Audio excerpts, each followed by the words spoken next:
That's it. Hello and welcome to Midweek Gaming. We're back again. We weren't here last week because I had an operation. All's Penis well reduction. Well, hernia surgery. They found one hernia. They found 3, so it's all been fixed. You had to go out of your way, didn't you? Yeah, literally. No. You're not going to do 1. You're going to do 3. Yes. If you're going to do it, you got to do it properly. I got my money's worth. Got my all these years been paying my tax and stuff, national insurance. But yes, we're back again on the Wednesday. It's been a good week. I've not done a lot. I've been gaming. People always say I don't play games. I've been playing Horizon Zero Dawn, and I'm gripped by that game. No. You play games. You just never finish games. Okay. Let's be honest. This one will be finished. This one will be finished. I promise you, that one will be finished.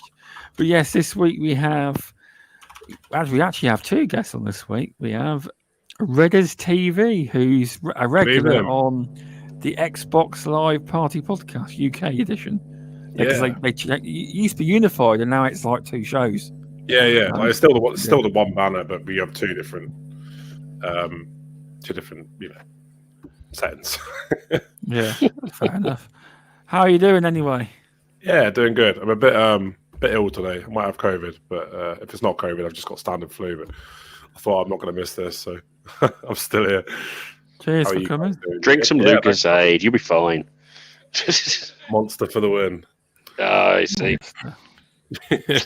And we also have, and this week, people, the reason this podcast was on time, it wasn't because of Stubbs like normal. I sent Darren, the guest, the link, and he said to me he's waiting. And then Animated Evil suggested to shut everything down, to try again. Turns out he didn't press Enter Studio. Oops. Ouch. He's technically minded, Darren. Schoolboy error. I've been badgering Stubbs for information all day today, doing technical stuff. Yes, you kind of have, yeah.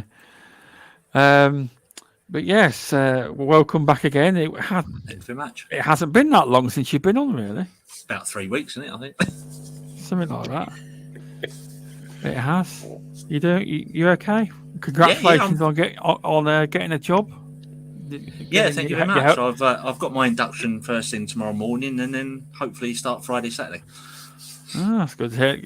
Glad to hear you're in a good place health-wise. Sounds like you've done a lot of work to get there. Pick up at the moment. Very well, good. Thanks to you. You and your Mr. Tushy spreading words on the Twitter space, shall we say. I've been in talks with Mr. Wilmyhood today, and I've got a guest appearance to make next week on his show as well. Hopefully. That's good. He's a good dude. I like Wilmy. Yeah. Wilmy was the first show I ever did. My first podcast ever, June 10th. He broke your cherry. Is that what you're saying? Yep. He did. I will say, Darren, I will say, with that panel, they are bigger and they are louder. If you want to say anything, so what you have to do, Darren, just say it. You have to just jump in because you have to jump in. Oh man, it isn't like where I ask you or whatever. No, but you have to jump in, or literally you won't be talking much. Yeah. Honestly, I wasn't being funny when I sent you that message. So, hey, Stubbs, if it wasn't for you sort of opening these doors, like me as a little gaming channel, I would never have the chance to go on these sort of shows. So, it's all thanks to you, really. You've opened the doors. Now I'm getting the invites. Well, I just like to help people out. Do you know what I mean? I'm not going to claim no fact, but most podcasters, I'm not saying go and contact a big one, but a lot of the podcasts in our community, if you just ask them, a lot of them are willing to let you on. They are. So you don't get. Yeah, I will say, don't do what some do. Don't start asking them every week. No. Just even if they don't respond, don't start hammering them because then they're just never going to. And never send news either. That doesn't work. Trust me. Well, it worked for you. It worked for you, but But no, I just mean, just say if there's ever an opportunity to come on. I like your podcast. I've been listening for a while or whatever, and a lot of them will get back to you. Yeah, maybe not straight away, but some of them might say in a couple of months or whatever. Come on, but that's why I was quite surprised with Wilmy actually. He said, "Oh, what about next week?" He's a good egg. I like Wilmy. I've got to let him know Friday, Saturday. I have to say, I remember Paul's first appearance on that because I'd often get to watch Wilmy live due to the time difference and stuff. Time difference, Wesley. I actually, yeah, exactly. Yeah, I do remember Paul's first appearance. It was awesome. I was like, who's this? Who's this guy? I'd never met him before. Lo and behold, here we are, the best of enemies. I mean, friends. I mean, yeah. What's funny is if you saw the birthday wish to Bomber the other day, it was the gif of him being slapped. That was my first podcast. That was the day he got slapped was my first show. That's why I know the date. Was it Fork that got slapped? It's Fork, wasn't it? Not Fork, yeah. Fork, yeah. Now, Darren, you need to look this up. If you haven't seen it, it's the most, and it wasn't fake, it wasn't a stage, it was the most natural thing ever. And he got slapped hard, and it was so I was on Game Beyond Box. Yeah, she caught his headset, and she actually it hurt him a little bit. Yeah, it was definitely staged. However, I don't think he was going to be. I don't think he was supposed to be hit that well, hard. no, they had said it wasn't. It was staged in the sense that he knew she was going to do it. He didn't know when. Really? Oh, I didn't know that bit. But and then she just walked in and she popped him. She popped him good. Oh, it was funny. It was very funny. That was. Oh, it was. Now what? Yeah, I didn't know that she planned to smack him, but you didn't know when. I just thought she went up and smacked him. Bang! After that. Yeah. He played that very well, and like I said, she caught his headset. She hit him harder than he thought she was going to, I think. Yeah, if you watch him a couple of seconds before, he actually nods and says, do it. He does. He just gives a little nod, which means he doesn't appreciate this. He just goes, go on, and then all of a sudden wallop. I mean, jeez, you could. I don't think it was. You could feel it. He goes very quiet. You see it in his face. He's like, yeah. That was a little bit harder than I expected. Yeah. Or used definitely to. funny all the same. Definitely funny all the same. That was the first time I saw Cerebral Paul ever. So I remember it well. Now he's on every podcast. Well, I have been, pretty much. In fact, I just did a pre-recorded interview earlier today. As a matter of fact, that's why I almost didn't make this show. Do tell. Go on, send it through. It should be posted tomorrow. It should be posted tomorrow. Before you tell us all the information, on with the intros because we've only had Darren so far. We don't want 20 minutes. Stop whining. Stop whining. On with the intros. It's going to take an hour and a half for me. It's going to take an hour and a half just for me to do my sign off. So this is why we're trying to get through it. See, now Animated's just pointed out. Welcome, Animated Evil. How you doing? Yeah, I'm good. I missed you all last week. I've been a very, very busy boy of late, so I'm struggling to get anything done whatsoever. Managed to pop out a video last week. I was hoping to get one done last weekend, but it hasn't happened. I'm currently doing something like 55 hours a week at work as well. So it's the work-life balance as well as gaming has taken a little step back. I'm so far out of the news. I'm hoping you guys can fill me in on some shit today. So let's go. Hasn't really been a lot there, is it? It's been quite quiet the last few weeks, news-wise. At that point of the year, I think. So, welcome, RemovableSanity. Hello, how you doing? I'm not so bad. Yeah, a bit like Animated, really. Just been gaming and working, and just keeping off Twitter.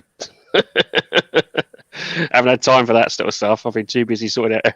Real life is called. Oh, mate, you haven't missed much. I don't know. Every time I go on there, it sounds like someone's arguing, someone's moaning about something. It's like, oh god, okay, fine. I'm just gonna go back to play some games. See you later.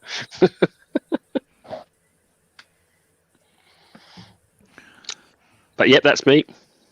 Good to hear. So, Cerebral Paul. Yo, I'm glad you can make it because we weren't sure earlier whether you could or not. Yeah, I wasn't sure either because I wasn't sure how long the thing I had before this was going to take, and the time change kind of moved everything up. He's NDA'd currently. Oh, it's going to be posted tomorrow, but I don't know. I don't want to give it away before that. So it's not it is a big deal, but at the same time, it's not a big deal. It's not like Microsoft or anything like that. It's like Joe Rogan. fans? Joe Rogan. No. Yeah. So I've been playing mostly Assassin's Creed Valhalla. getting through the new add-on stuff. How are you finding the new expansion? Are you enjoying it? It's harder than the other stuff. I will say that. I had to slip. I was going to get it, but I didn't. The reviews are a bit, Yeah. meh. I had to put it on story mode. Actually, I know that makes me not a real gamer. Blah blah blah. No, it But doesn't. Get That's what I good. would do. Eat good. because all Yeah, you gotta get the good. whole thing is about Yeah. being up in Asgard and dealing with these lava-based beings and stuff. So they're always surrounding you with lava and lighting you on fire and shit. I'm like, okay, so yeah, this is harder than it was before. So yeah. I think my inner achievement hunt is going to make me buy it. I know it because I've got the achievements for the other DLC. So Yeah. I'm going to end up buying it I mean, eventually. it is a good add-on. I would suggest that if you played the game before and you have a pre-base character that you've been running all the way through I an love entire Valhalla. level, use that guy. Don't. It does give you the option to start with their base guy with a 240 rating or whatever, but it's better if you go in with some of your own equipment. Though the new equipment they give you really does help, but your own skills and stuff really comes in handy. So I would suggest. I'll tell you what I really hate about the DLC is you don't get the best weapons and gear till the end of the DLC, and by that Yeah, point, you I don't. know. Oh, mate. Yeah, that kind of sucks. Thanks, Ubisoft. Here's the biggest Yeah. sword. No, you've got the end. Sorry. Yeah. Congratulations, you finished the DLC. Here, you have to have a weapon. Ian, to join cook. us next time. What the heck? What just happened? It surprised me Yeah. that they actually brought out some DLC that was actually. It's a big. From what Gavin understand, it's a big bit of content, like 35 quid. It is. Isn't it? Yeah, it's a really Is it big value for chunk money? of- Do you know or not? Yeah. I don't know. for $30. Yeah, it was. Oh. Yeah, it was. It was big enough That's to be good worth then. the $30. Yeah. That's the main thing because I know Redders hates Ubisoft and any reason to moan about I them. hate But Ubisoft. I'm joking. That's a popular misconception. I don't hate I know. Ubisoft. I love I, Ubisoft. I think Valhalla's really good myself. They were one of my Yeah. favorite developers. I just don't like the way they've gone with their business model. Oh, To I me, agree with that. personally, Yeah. they put out some of my favorite games. Far Cry, Assassin's Yeah. Creed, The Division. I fucking love Ubisoft. I just hate the way that they're going about business these days. I want to Yeah, see. I don't like everything they do, but I love Valhalla. Yeah, Yeah. yeah, we'll get it. I'm the same as Redders. I love Assassin's Creed. I've not played Valhalla yet. I've still got others to play. Yeah. And again, I disagree with the way they went with it. It's, I mean, I remember doing the full 1,000 on number 2. All the feathers, all the flags, everything. Number 3 comes up. Yeah, It's yeah. like, eh, Oh, I hated that shit. starting to change I it. still haven't done that. I refuse to go back and Yeah, get all the seriously, flags yeah. and crap. The first and second, I think I did the full 1,000G on them both, just with all the collectibles. Finished the game, did the collectibles, then they just started going, oh, let's do this. Let's make another 1,000 more collectibles. That's going to take you another 600. Come on, That's really? the thing Oh, I come hate. on. You love the collectibles. That's the thing I hate about Valhalla. They say it's Not 35 always. content, but 20 hours of that is going around doing all the collectibles. I don't want to spend Oh, is that right? Okay.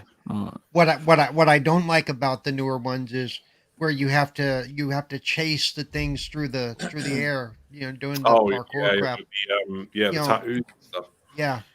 Yeah, it's Philly as fuck. And to me, that I'd rather just go collect flags and have to go trying to like parkour through shit to catch something, because I can't Yeah. do that. It's like, stop it. I want Assassin's Creed to go back to what it used to be. They introduced that the Mastery DLC, didn't they? Or not that long ago.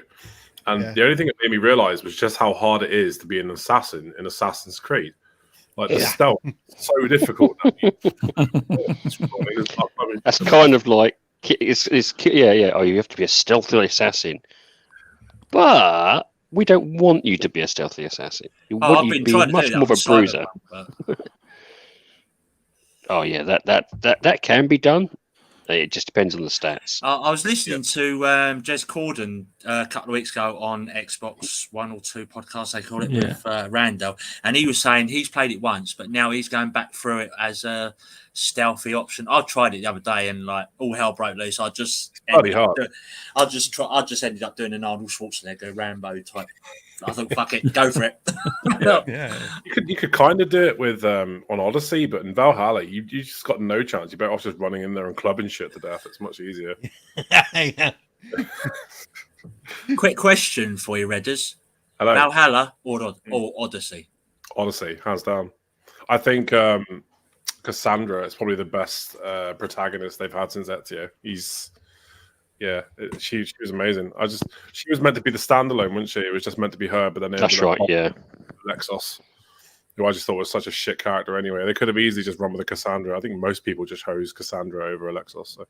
When I first bought Odyssey, I was going to go with the bloke, and then I kept hearing all these things on Twitter and reading, no, don't choose the bloke. His dialogue is rubbish. It's shit. Don't use him. Use the female. So I just went with the female in the end. She was so well voice acted as well. Like, she was really believable. I just thought, she was fantastic. Great game. Absolutely great game. But again, it's another 150 hours of, collectibles and... Yeah, just get us a Black Flag and stay at that point. You'll be fine. Mate, Black Flag was amazing. I was saying this that was just the actual pirate songs themselves, sea shanties. Black Flag was the last time that Assassin's Creed really hit me in the feels. Like the ending when he's done it all, and all of his mates are dead, and now his wife is dead, and he's finally got what he wanted. But oddly enough, I've been playing. I've gone back to Black Flag this week because there's a pirate documentary on Netflix which explains the whole relationship between Blackbeard and Hornigold, and it's really, really good. So I sat and watched. I sat and binged the entire series, all 6 episodes. And the itch started. I need a pirate fix. I need that pirate fix. So I did go back to Black Flag. However, the only problem is that, do you know where you get to the point where you can send your own ships out and stuff? Yep. That part of the game is no longer available because they shut the servers down, which is a bit of a shame. Yeah. So it's you can't connect to the servers at that point. But other than that, it's like, it's so good. Yeah, I think I 1K'd for the main game, but then I ended up getting stumped on the multiplayer achievements because one of the achievements was ridiculous. You had to be top of the leaderboard with a certain class and shit. And by that point, the game was already dying. There wasn't many people playing it, and so I never actually got all the achievements for that game. But I think I 1K'd it, the main story and stuff. Fantastic game, absolutely. That's what I want. I want Ubisoft to go back to that kind of storytelling.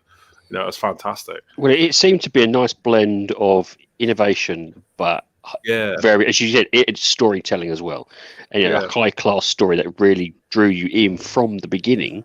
Not something that kind of middles its way, gets a little bit interesting in the middle, and then kind of gets a little bit interesting further down. It actually went right from the beginning. It's like grabs you by the throat and goes, "This is it. This is what you're going to do." I have heard rumours they're doing the first one again, aren't they? They're remaking it. That's one of the strong rumours coming out of the Ubisoft. Yeah, that's gonna be. To be honest with you, I wouldn't be surprised if they did the Ezio remaster edition. No, not the Ezio, the Altair one. Sorry, that's what I meant. Yeah, the thing is, they've done the Ezio collection. I mean, that's right. Yeah, you played that on the Altair. Is it worth revisiting Altair? Really? I think. Absolutely. I'll tell you what, that game had one of the best soundscapes. It was good on release, right? I think we're looking at it with rose-tinted glasses because it was the first Assassin's Creed. To go back to it now, it's going to feel a little bit stale, especially with the gameplay, unless they change up the gameplay mechanics. Which it depends again, if they add or tweak the combat system slightly, because that was a little bit brutal. But the assassin part of it was really good. It was, yes, but are they stalling for time because they've run out of ideas of where to go? I don't know. But why would you go all the way back to the first one? It Money. Was great for its time because it was the first one. You know what? As much as I complain about stuff like that, I would buy an Assassin's Creed 1 remake. Yeah, definitely. Especially for the visuals alone, because I remember the visuals on the 360 were amazing. It was, imagine it was quite revolutionary when it came out, wasn't it? When you got Jerusalem. The first time that you go to a viewpoint and you sync that viewpoint and they give you the sweeping view, and I mean it was just jaw dropping. The first time you jumped off the blooming Jesus. Yeah, it was one of those wow moments. I remember that. That was amazing. Jumping off that. Absolutely panicked me the moment I jumped off. That was like, do I dare? What's going to happen? Your stomach turns, doesn't it? You think, oh shit, I'm dead. Oh no, I'm a minute. Yeah. I actually prefer some of those control mechanics in the older ones. That's one thing I do like about Valhalla, to be fair, is like there's a real sense of height in it. Like when you're climbing up the big cliffs and stuff, you actually do feel like you're up high and you got a long drop. I also felt like, God, this is going to take forever. Holy shit. climbing. Like, I think Unity had probably the best parkour system in any Assassin's Creed. Like the way you could like descend, not just ascend, but like descend the buildings. It was like butter, and I don't know why they've gone back to like more of a linear parkour system. But you do get Origins was good for its combat system. Yeah, it doesn't get much love, but I actually really enjoyed Origin. Oh, I finished the story. I've just got to go do the DLC of that one. Origins is the one that takes place in Egypt, right? I actually had issues with that one. I actually had issues with that. Some of the quote god fights are really I couldn't. I'm probably 60 hours in that I need to go back to it. I'm going to be honest, but I do that a lot. I do a game a lot, and then I just kangaroo around, just jump between 16 and 17 games. I'm a terrible guy for that. I'm really bad. Not a good story, but I didn't like the main character. I thought he was a bit weak. I would have rather seen Aya be the main assassin, like the female. A lot more badass, and she's the one that's also got links to the Ezio saga as well, because there's statues underneath Mario's manor. So it would have made more sense to have her as the main character. Yep. I kind of think they were going for that, and then they just deviated. I will say, and I've said this before, including on this show, I miss actually being an assassin, using the hidden blade. Yeah. There's none of that in almost none of that in. Is it me? To be honest with you, is it me, or is it just the fact? Oh, sorry, you go first. Well, I was just about to say, to be honest with you, it all leans back, and this is if you're old, like a fart like I am, it all leans back. Do you know what? Tenchu. I'm older than you. Tenchu, the actual kind, that was the first kind of proper assassin that really felt like he was an assassin. Tenchu was just like, as you said, you went in, you studied the NPCs, and then you went and you tried to work a way of getting to them. And it does seem that, as you said, that the later iterations of the Assassin's Creed have now gone more combat versus. Yeah, I feel like the last three Assassin's Creeds, I mean, they came out after The Witcher Wild Hunt, didn't they? It feels like Witcher without magic. So I've always, I would rather see it go back to that, how it was originally, where it told a good story and you had to be stealthy. It was great. That's it. I don't mind the games themselves, but I think that calling it Assassins is a little disingenuous. There's no assassins in it. Yeah. The Barbarian Creed. The hidden ones. Is it me, or do you think that since Ezio, they haven't had a really good, strong male character? It's been the females, hasn't it? They haven't. It's been, Yeah, absolutely. Enzio had a good backstory. He had a good, he was well written, well handled. Yeah, but to be honest, that was his story progressed through 3 different games. Was it 3?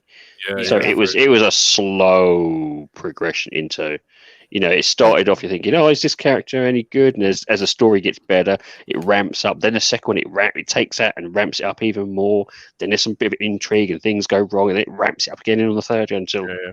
That final conclusion, because we were all, I don't know about you guys, but I was all waiting to see what the conclusion was. It's like, what's going to happen? What is... Yeah, I got teary. I'm not going to lie. I got teary when he gets to the library and Altair is sat there in the chair and he has like a little conversation. That's such an amazing moment. Revelations get shit on a lot, but I thought that was a good solid game. It was a good solid the worst part about those games is every time they pulled you out into the Animus, into the real world, you're like, oh God, what do I have to do? This is boring. This is boring. I don't want to go to computer to computer. Fuck. And that's why it felt like real life. That's why it felt like real life. You get off your PC, you think, oh God, I'm bored now. I couldn't stand Assassin's Creed 3. That was boring. I thought I found it boring. I felt like the last 3-4 games, they were building up Desmond to be like the ultimate assassin in the modern day. And then they just randomly kill him off. I was like, you don't need to kill him off. Why? And they've just done the same. They've just done the same with the new character. I think, to be honest with you, they were like, what do we do? We can't actually set it in the future. So what do we do? It has to be they set up their own crux, because it's like people wanted to go back to historical events and play as historical assassins. They weren't interested in the futuristic. Don't get me wrong. The first one is like, actually, this could be really good, a futuristic assassin. Yeah, I would think they got. Yeah, I would love it if they had like a if they made it so like you're in the present day, you're a present day assassin, but you have the ability to like blend between historical areas and like how they look in modern day. I mean, like Soul Reaver, so you just twist, like turn, and all of a sudden you just shifts. That'd be really cool. I thought Assassin's Creed 3 was just too historical. You know, it's like every corner you turn, historical fact.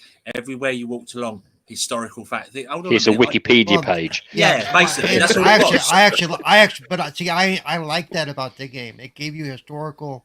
It wasn't just a game made out of fantasy. They were giving you information at the same time. Yeah. Oh, don't get me wrong. That's a great thing. But when it came started, some of them would start with like, here's a 4-page or 8-page. You're like, hang on a minute. Okay. Yeah, but I enjoy it. Just put it into a place. Oh no, I liked it when you would come up on a landmark for like one of the cathedrals, and it would say, okay, this cathedral was built. You know, at this point in the game, it's brand new. But you know, I actually like that kind of information, that little bit of backstory. Because in the earlier games, they did that. They really tried to build stuff around historical events. Yeah, I like that. Yeah, and when they did things like when they rebuilt Rome and stuff in the game, they actually went to the areas and took measurements and looked at old information and built out the city. Odyssey was absolutely gorgeous. Like Rome and it was. I mean, not Rome, Greece. It was absolutely stunning, especially Athens. Was it Athens? Yeah. Absolutely incredible. I'll tell you one thing I didn't. I've said this before on XBL, but the one thing I didn't like about Odyssey was the DLC, the Elysium DLC. Yeah. Because all the quests were on top of massive cliffs, so you'd have to climb a cliff, jump down a cliff, climb up another cliff. Oh, so that got really frustrating. Wait, I'd be thinking, wait, in the previous one, didn't we build that glider? Why the hell can't we build that glider now? Okay, we built it back in Assassin's Creed 1. Let's build it again. Yeah. Mm-hmm. Yeah. See, the thing you touch on interesting one thing they could do is, I would think, you know, if you're living the life of the assassin and using those skills, it'd be really neat if, as a modern person, you all of a sudden inherit some of those skills, and they could bring it into the modern day and have him sneaking around and doing shit. They did that with the film. Yeah, that's what you thought Desmond was going to do, wasn't it? Like you thought he was going to become the ultimate assassin. All the shit from the ancestors. Yeah, but that's the thing I was going to think. The thing that they did with Desmond, I think they brought the first one out, the Altair thing, and then they thought, you know what? Let's bring this into the future. We've done the past. Let's bring it into the future. And this was like Assassin's Creed. Was it 2 or 3? Something like that. When they brought Desmond in. So Altair did the first one, obviously, and then they had the whole Desmond Miles thing. Maybe they didn't realize how big it was going to be. Maybe it was going to be a little trilogy, bring it to the future, job done. Yeah. Ubisoft being Ubisoft, God bless them, I love all their games, have thought, you know what? There's a real fucking money maker here, guys. Let's go. Let's just go. Let's build teams. And that's how it felt. Because then it kind of, after the Desmond Miles sort of trilogy, it did kind of start going, well, we'll just keep it out of the future a little bit. Let's just forget let's drag it along. Let's just drag it along in the past. And the thing is, as well, with 4, which is my favorite, okay, Black Flag, I hated the fact that it pulled me out of the pirate bit to make me go and search computers in modern day whatever. It's like, no, I just want to be a pirate. Stop pulling me out. If I'm going to be an assassin. You want to pull me out of being a pirate and make me dig through trash cans? What the hell? Yeah, absolutely.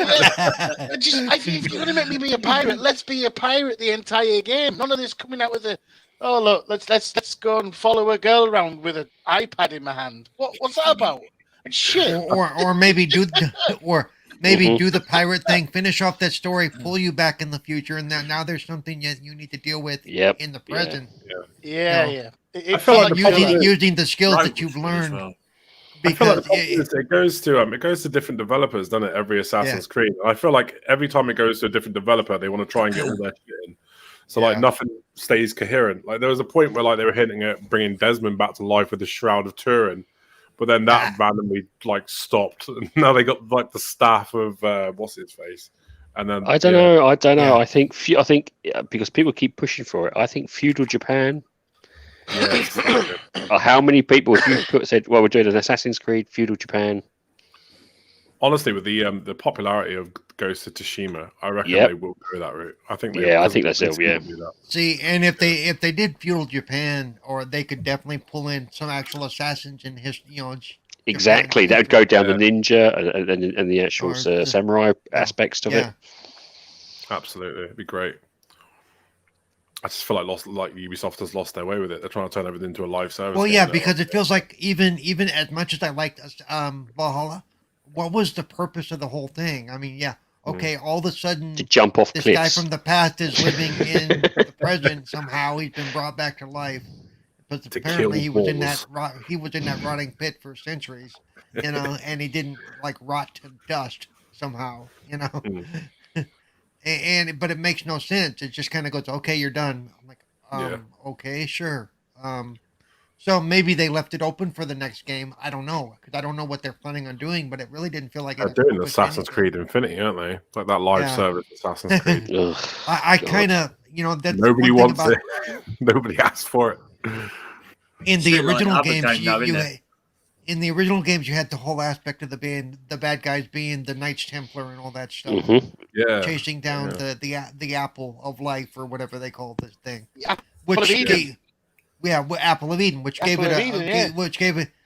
it a through point as far as story goes, and we haven't had those in the last couple. We're just these standalone, these random people that are for some reason using Animus. Why? They're still in there. They're just different. They're different pieces of Eden, aren't they? Like in Odyssey. That was it. Yeah, because it showcased off the world with about 32? Yeah. I think they said 32 different pieces of Eden. Yeah, so people were saying as a staff of Tremiscus or Shroud. Yeah. And I think that was the hint that they could be 32 sequels. It's like, Jesus Christ. They've set up a really big. But for being such top secret technology, how do all these people have access to the damn shit? We will never know. It's the world's worst secret, Infinity should fall flat on its face, that game. Everybody wants live service, That's what I find really frustrating. This is why I hate Ubisoft today. They don't listen to their fan base. They don't listen to what people want. I mean, fuck, how long were we asking for a new Splinter Cell? And now the only thing we're getting is a Splinter Cell remake. Just give us a new Splinter Cell. It's almost like they're afraid to really invest in anything these days. They just want to play it safe and do the bare minimum for the most profit. That's what they're saying about the Far Cry games as well, isn't it? They go live service. Yeah. Oh yeah, the next one's going to be live as well, isn't it? Live service. Yeah.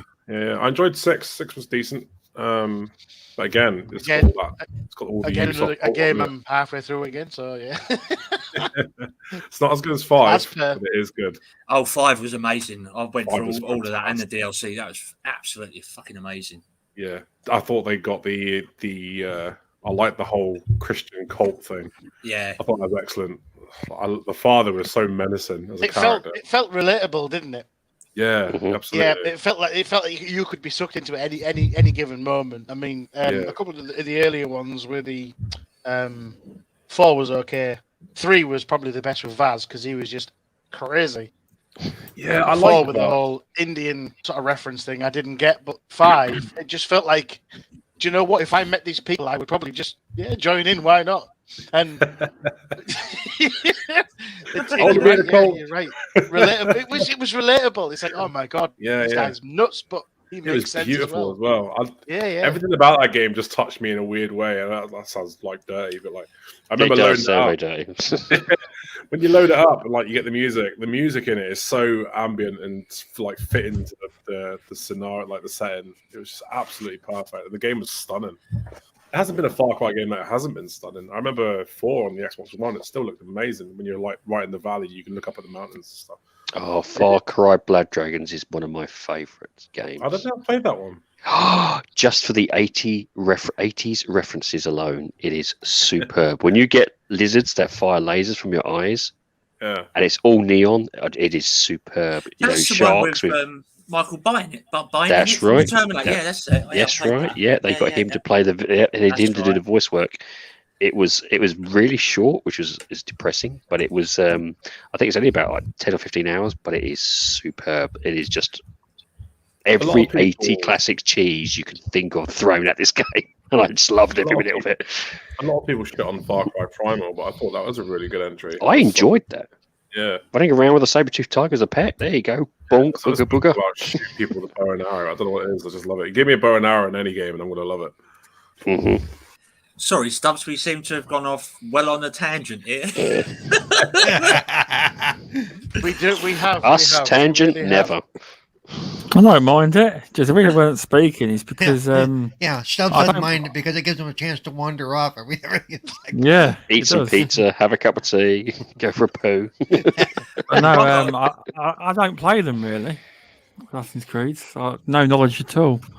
Whereas all you lot seem to be veterans, by the sounds of it. All right, Stubbs, I'll make you feel happy. My view on Yeah. GTA 5, you can shove it up your fucking arse. Basically. Well, there you go. There's no way I'm paying an extra £10, £20 for an time. upgrade. Not a fucking chance. So we've gone from a game we all love to shove it up your fucking ass. Okay, yeah. There we go.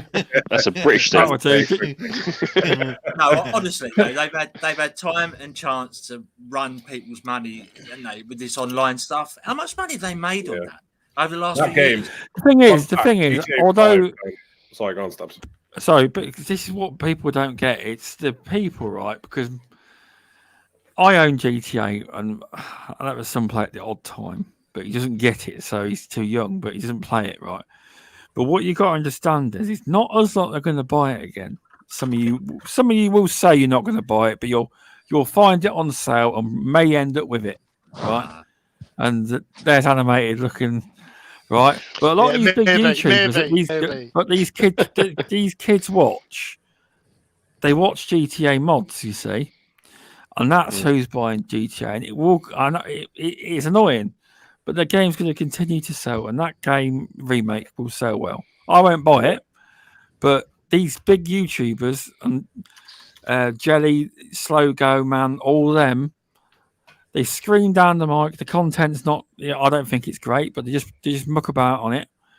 They play GTA stuff like that, and that is why the game's selling. The game will keep selling well. I agree with you there. Yep, it will sell. For me, it peaked at GTA 3. That was a good one. I loved GTA 5. That's the thing. Like I thought it was a fucking amazing game, but I thought it was amazing. 4 for me. I thought it was amazing back in 2012. Like I've played it 3 times now. Just to clarify, Indie Gamer, I have played Assassin's Creed. I bought GTA 5 on the 360. Then when I went to an Xbox One, I thought I saw it. Yeah, I bought it. I was a mug. I bought it again. Snap. And then I thought no, I got bored with it after about 20 minutes, after an hour or so. And then it came up on Game Pass. I thought, oh fuck it, here we go again. The hype, all the hype. I went into it, and then they're redoing it again. I thought, no, I am not doing it.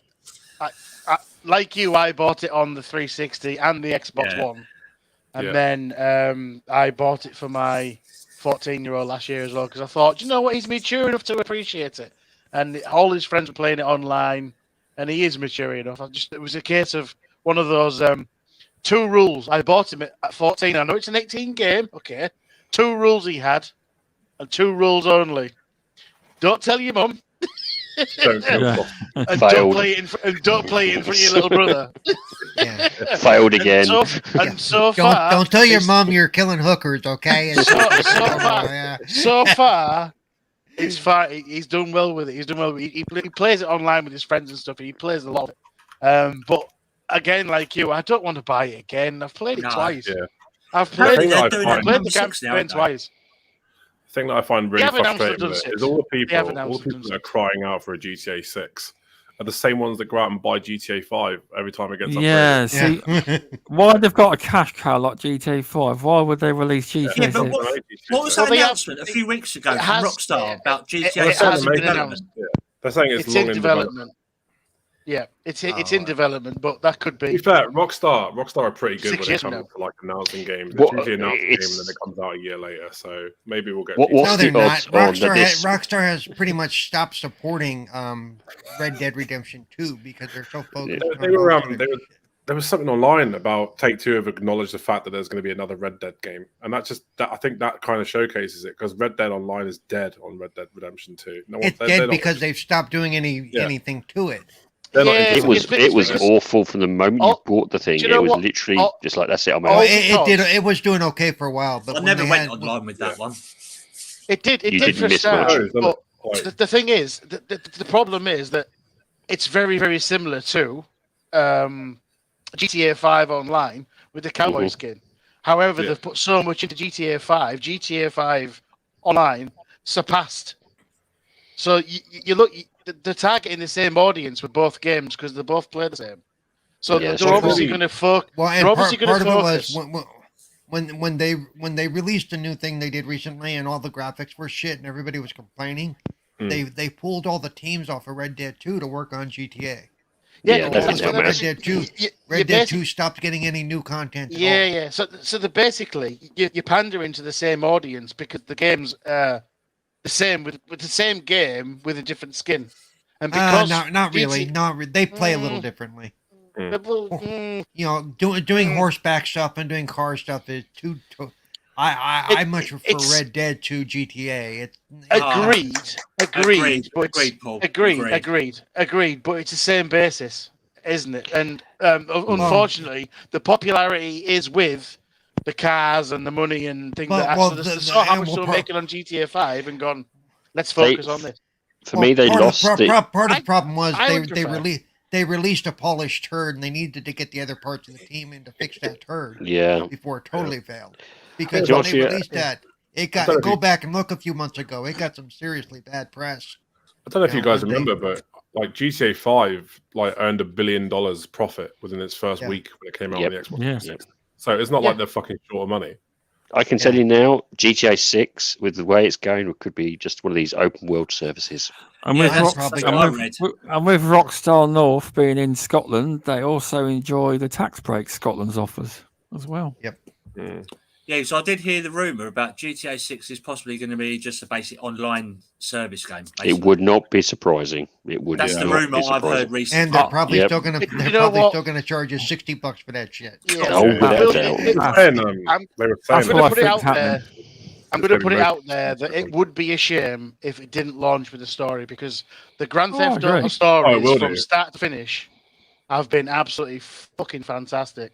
Yeah, they said that GTA 6 is mostly going to be a single player experience. But then GTA 5 was a month, and then they added online. So yeah, if you want to release it with no single player, release it to Sony fanboys exclusively, because they will love that shit.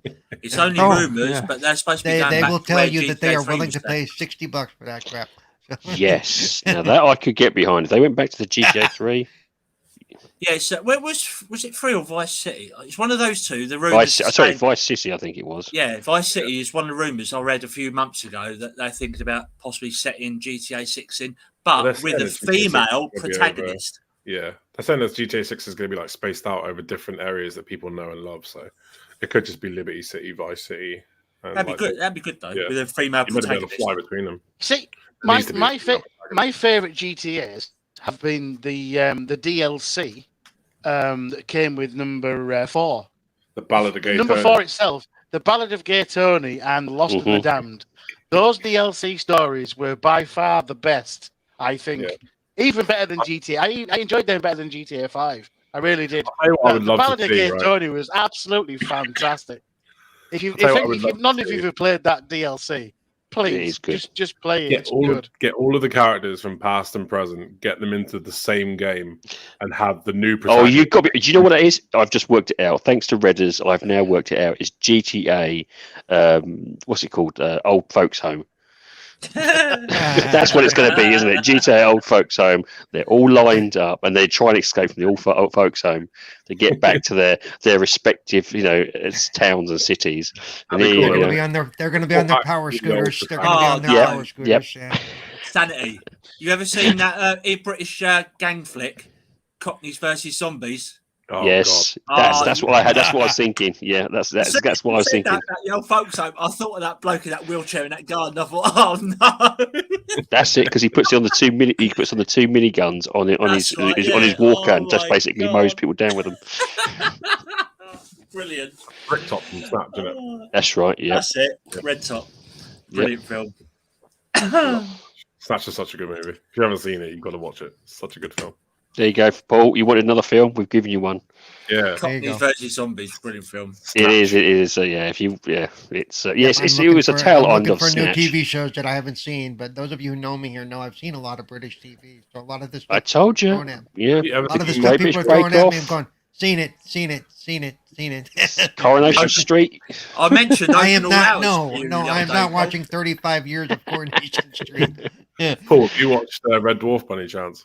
Yeah. Oh yeah. I Absolutely. love Red Dwarf. It's I think that's one of my favorite British comedies, Red Dwarf. That's Open why All Hours, the I other day, mentioned one of the Don't get me shows started on that that. mentioned me, Love Red Dwarf. they did an opening with the Red Dwarfs theme, and I was like, I know that music. To be fair, I like the original seasons, like season 1 and 2's music. You know, the really doom Yeah. and gloom, like music that plays right at the start. I always preferred that. Well, actually, thinking about that, then, what about what's the one with the? Oh God, it's the Guide to Galaxy. What's it called? The original, not the film. Not the film. Hitchhiker's Guide to the Galaxy. Yeah. Yes, the series. Oh yeah, I've seen I've not only have I seen the series, I've heard the original BBC radio plays. Oh wow. Open All Hours. Yeah. I mentioned it to you the other night on Twitter. Everybody's dead, Dave. He's dead, Dave. I shouldn't have woken up, really. Only Fools and Horses. Yeah, Red as I am a massive Red Yep. Dwarf fan. Massive. I could probably quote the first eight series straight off. Just I could. I can't. Massive I fan. can't sleep. Massive I can't fan. sleep to silence. I always have like a TV show playing whilst I go to sleep, and Yep. I've had Red Dwarf on loop for years. It's Yep. one of my favorite shows. Love Do it. you know what? Do you know what? I do exactly the same thing, and it's because right. I think that why you sleep so well is because you don't have to see the screen. You can see in your mind what's happening on the screen just by the sound, right? Yeah. Yeah. Absolutely. And I always forget his name, but yeah, the computer, they're dead, Dave. They're all is when they changed him to a female. I really didn't. I couldn't. I didn't Hilly. like, Hilly, yes, Hilly. Yeah. It wasn't because I didn't like her. It was that she was a female. I was like, I missed him. I missed his whole The miserable, Where really. where it goes from Northern Love It to Hattie Hadridge. Yeah, I can get that. It's fine. Hattie, though. Season Hattie was 3. It was, do you realise though that Holly, Norman Lovett was only in the first either 2 or 3 seasons, and then from first that 2 point seasons. on, from the first 2 seasons, from season 3/4, something like that, it came Hattie Hadridge until season 7. 7? Yeah. Yeah. Or was it 8? Back in the Red? No, it's Back in the Red, wasn't it? Season 8. But I think it's the same reason that I love Mainly Hattie Hadridge. It's probably the same reason I love Marvin the Paranoid Android. You know. Mm-hmm. Yeah. You like doom and the gloom galaxy characters. That's what it and- is. You like depressed people who are just generally depressed. Is that what you're trying Yeah, to tell just us? that. Well, just that whole attitude toward when they're talking to people. You know, it's like. Love What the- about- I love the What episode. about the best Queen. comedy ever? Fools Yeah. and Horses. Yeah, Yeah. I love I need to watch more of that. And you got Open All Hours as well with Art. Yeah, I do need to check out the British Empire. Whatever, I need to check that out. Sorry as well. No? British Empire. Yep. But yeah, I love things like Little Britain. I love that. You know. Well, how about Blackadder? I love Blackadder. Blackadder's Christmas Carol is one I watch every year at Christmas because he takes the Christmas Carol story and kind of turns it on its ear. You know. Yep. I think for me the last Blackadder was the tearer. It was the teariest one I had. Yeah. When they were set in World War II. Ironically, the very last scene was a bodge because they accidentally burnt something. The actual scene, so they just overlaid it with the poppy fields, and that was just by sheer accident. But it's actually perfectly encapsulates that ending. Just it was just like, do you know what? That was just a perfect way to see this whole series out. Yeah. And for me, it's funny to watch things like Blackadder, and you see what's his name, Hugh Laurie, doing all that goofy shit. But a lot of Americans know him from House. You know, exactly. A bit of Fry and Laurie, and they're like, "What the hell?" Stephen Fry as well. Stephen Fry as well. I love Stephen Fry. He's a very serious guy these days. The same as Hugh Laurie. They both come from comedic origins to be serious actors and stuff, didn't they? Well, it was not the 9 o'clock news. Hale and Pace, though. Yes. I love not the 5 o'clock, not the 5 o'clock news, 9 o'clock news. Yeah. Was. Hal and Pace was actually, and both of them still do things in Australia. I think because they moved to Australia. Yeah, I didn't appreciate this. Dog management. God, yes. I like the bin. I like the binman sketch where he basically kicks the poo and the other guy heads it into the actual back of the van. Yeah. I'm hoping comedy, the goodies as well from years ago. Yeah. In May, I may actually have a chance to meet John Cleese, and I'm hoping that happens. Wow! But you know what? How much did you pay for that? But I refuse to go all fanboy on him. I'm not going to go Monty Python nuts on him. You know, I just want to meet the guy and say hi. No, I won't. I've been around enough celebrities in my life because of the stuff I've done that I don't tend to fanboy. I don't tend to get starstruck. You know, I treat them like people, which they tend to appreciate.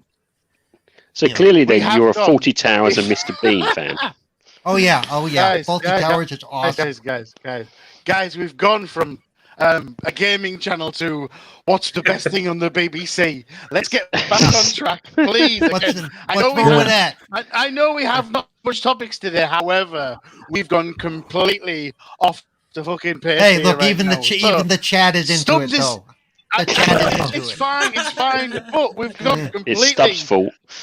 We've gone completely off fucking track. We have. We're talking about old show BBC right now. It's supposed to be a gaming show. Come on. It is. StubzGaming. Right, well done.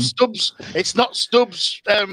British Empire. A collection of the BBC. Whatever. So let's get back on track a little bit. Back over to Stubbs. I'm putting it down to you because I'm bringing it in line a little bit, if that's okay. Yeah. So there was a few shout outs. Apologise. Nice. Please shout at the chat.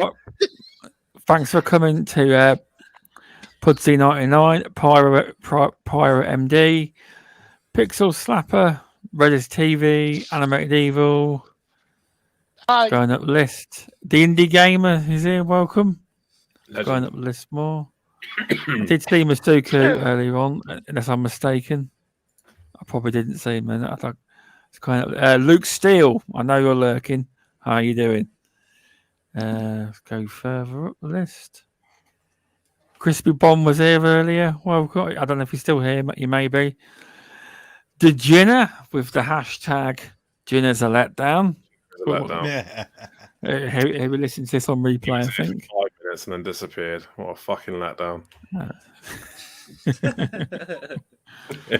I'm just going further up the list. Masuku was here. He probably still is, maybe. That's going right up the list. Back from the Dead and Animated Evil beat him this week because normally Back from the Dead always gets the first comment, but Animated Evil's got the first one this time and Darren's got the second one. Mm-hmm. But yes, thanks for tuning in, people. If you're listening on the replay, please subscribe. If you're on podcast networks, please leave a follow on and a review if you like it. But yes, there's been a few. Well, this has not been that busy of a week, but there's this big to do on the online about. Before you go on, Stubbs, don't forget. If you do end up liking this video, hit the like button because you know what, we've had a lot of people in, only 6 likes so far. So come on, guys, if you're still in there, hit that like button. True. Sorry, Stubbs, didn't mean to interrupt. I just realised that. So sorry. There's been a report on the VGC website by Andy Robinson about the Initiative Studio that's seen a fast and furious wave of senior departures in the last 12 months. The studio that's making the Perfect Dark IP, but bringing it back, rebooting it, whatever they're doing. And there's been a lot. It's been reported there's been in around 36 people come and go from the studio. Now, that in the gaming business, it's quite normal for a lot of people to leave and go and leave and go. It is. It's my take. I don't because it's hard for me because I'm not. I just play games and do podcasts. I'm not an industry. I've never worked in a studio. I mean, from what I gather, you can have all the money in the world and have all the financial backing you can in the world, like Microsoft's given them. But to get a studio off the ground and to actually make a game, because they're actually a non-proven studio, they've not actually made a game yet. So it's a difficult task to sit here and completely criticize them. It's a bit hard. Because obviously they got Daryl Gallagher, and if anyone's not heard of Daryl Gallagher, he gets the fame from the Tomb Raider successful franchise. But when he made Tomb Raider, he had a lot of people don't know this fact, but Corey Barlog of God of War 2018 fame was also in the reins helping with that game. And when Corey left the studio, it went down and downhill. So it's a hard one to say because we don't know the ins and outs, what's true, etc. But it's a hard topic to know what to actually say on it, because obviously if you want to get the clickbait title, you could put, initiative's doomed, etc. But it's a hard one to judge. I mean, I'll let people answer it how they want to answer it, because I presume you've all seen it. It's a hard one. So do you want to go first, Animated, then? You can if you want. So it seems to me that they've only had this loss of people from that developer since Crystal Dynamics have joined in to help. So I don't know whether it's a case of back in. What it feels like to me is the guys from Crystal Dynamics have come in, and the guy who is the lead of Crystal Dynamics, remind me of his name again. You did mention his name, Stubbs. No, Gallagher. No, but he was the leader. He was, I believe, he was the lead. So he's brought his team in and gone, I've worked with Crystal Dynamics before, but let's do it this way. Maybe the guys who are at the initiative have just gone, do you know what? We don't see your vision. We don't like it. We're not comfortable with what you're looking at. And do you know what? The opportunity is elsewhere. We don't know what's going on in the background, because you've now got two studios working together. Are they working together, or has somebody coming in and going, right now, I'm in charge. You're going to do it this way? Because if that happened to me at work, I'm in charge now. You will follow me. I'll be like, do you know what? I can get a job with this guy. It's much more to my taste. That's what it seems like. It's only since Crystal Dynamics have came in to help this studio out, where it seems to be this person's left, this person's left, this person's left. And I'm only guessing, of course. This is a complete guess. I have no knowledge of the inside of the business whatsoever. I'm an outsider looking in, but that's what I would think. I mean, they did a great job with the Tomb Raider re-franchise, and my God, I played those games and they are so good compared to what they launched. Like, do you know what I mean? And it all depends on the vision, because it's worth saying though. Sorry, that old Crystal Dynamics team of fame and glory are long gone. They are. Do you know what I mean? It's not the same people. Do you know what I mean? It's not the same devs. No, but if you've got certain heads of the departments who are saying, we're doing this like this, I want you to do this, I want you to do this, and you to do this. The thing is, with the game development market, it's so fluctuational, where everyone's begging out for developers and things like that. If you don't like the team you're working with anymore, you just go, do you know what? I'm not comfortable with the way they're working. They don't work the way I want to work. I'll go work for this person. I gotta say, given that the initiative is a Microsoft studio, I really don't think that Crystal Dynamics walked in there and stomped their feet and said we're doing it. No, this I don't way. think so. I think I don't see that at all. I believe Microsoft are paying the most currently, developer wise. I'm not saying they've gone in there stomping their feet, but if you're with a studio and then you're told you are now going to work with this studio, and you think, do you know what? I don't like the way they work. I just don't like the way they work. I can. There's so many job openings right now for people within game development. Will go. Do you know what? I can't be asked for that. I'll go to them people. I'm not saying they're coming in there stamping their feet saying this is what we're doing. But I'm just working together, because when two companies come together, they all both have two different kinds of working. Yeah, I know this because I do work for that in that kind of area, sort of thing. Not within game development though. Okay, I've got to put that. And you think to yourself, there's always that divide between two companies. We're better than you, that kind of thing. And like I said, there's so many job openings right now. There's so many developers calling out for studio leads, this, that, and the other. That why wouldn't you jump? I'm not saying it's a bad thing that the game's in trouble, not at all. It's like Stubbs said, it's a natural progression, but it only seems to have happened since Crystal Dynamics came in to assist. And that could be answered simply to where they were doubled up or tripled up in some positions, and there was really no room for all those people. Correct. And Correct. Some of those people have jumped to other Microsoft studios. So it's not a matter of they're leaving in a fit. It's a matter of they're leaving because there's no room for them, or there's not really a job for them in that project anymore. And a lot of them have gone off the coalition. It's not like they're going on. It's not like they're leaving Microsoft and going back to where they came from. A lot of them are like breaking off into different Microsoft studios.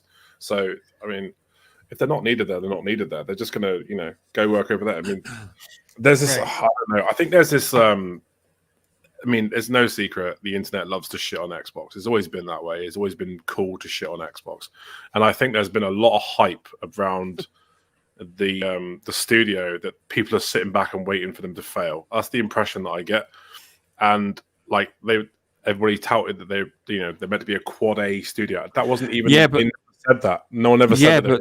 Studio. No, but I will pull you up on something. When they were advertising for developers on development listings, they actually did put quadruple that A. Was one guy who put the listing up, okay, and it may have even been a mistake, Yeah. But I've noticed they haven't said it. No one said it since ever again. Do you know what I mean? Yeah. But it's a weird situation, right? Like I'm adamant that the only reason why there's such a negative light being shown on this is because it's an Xbox studio. At the same time, there's a lot of shit going on with Sony studios that nobody's talking about. Yeah. And the whole thing of Perfect Dark must be in trouble. Not necessarily. No, not at all.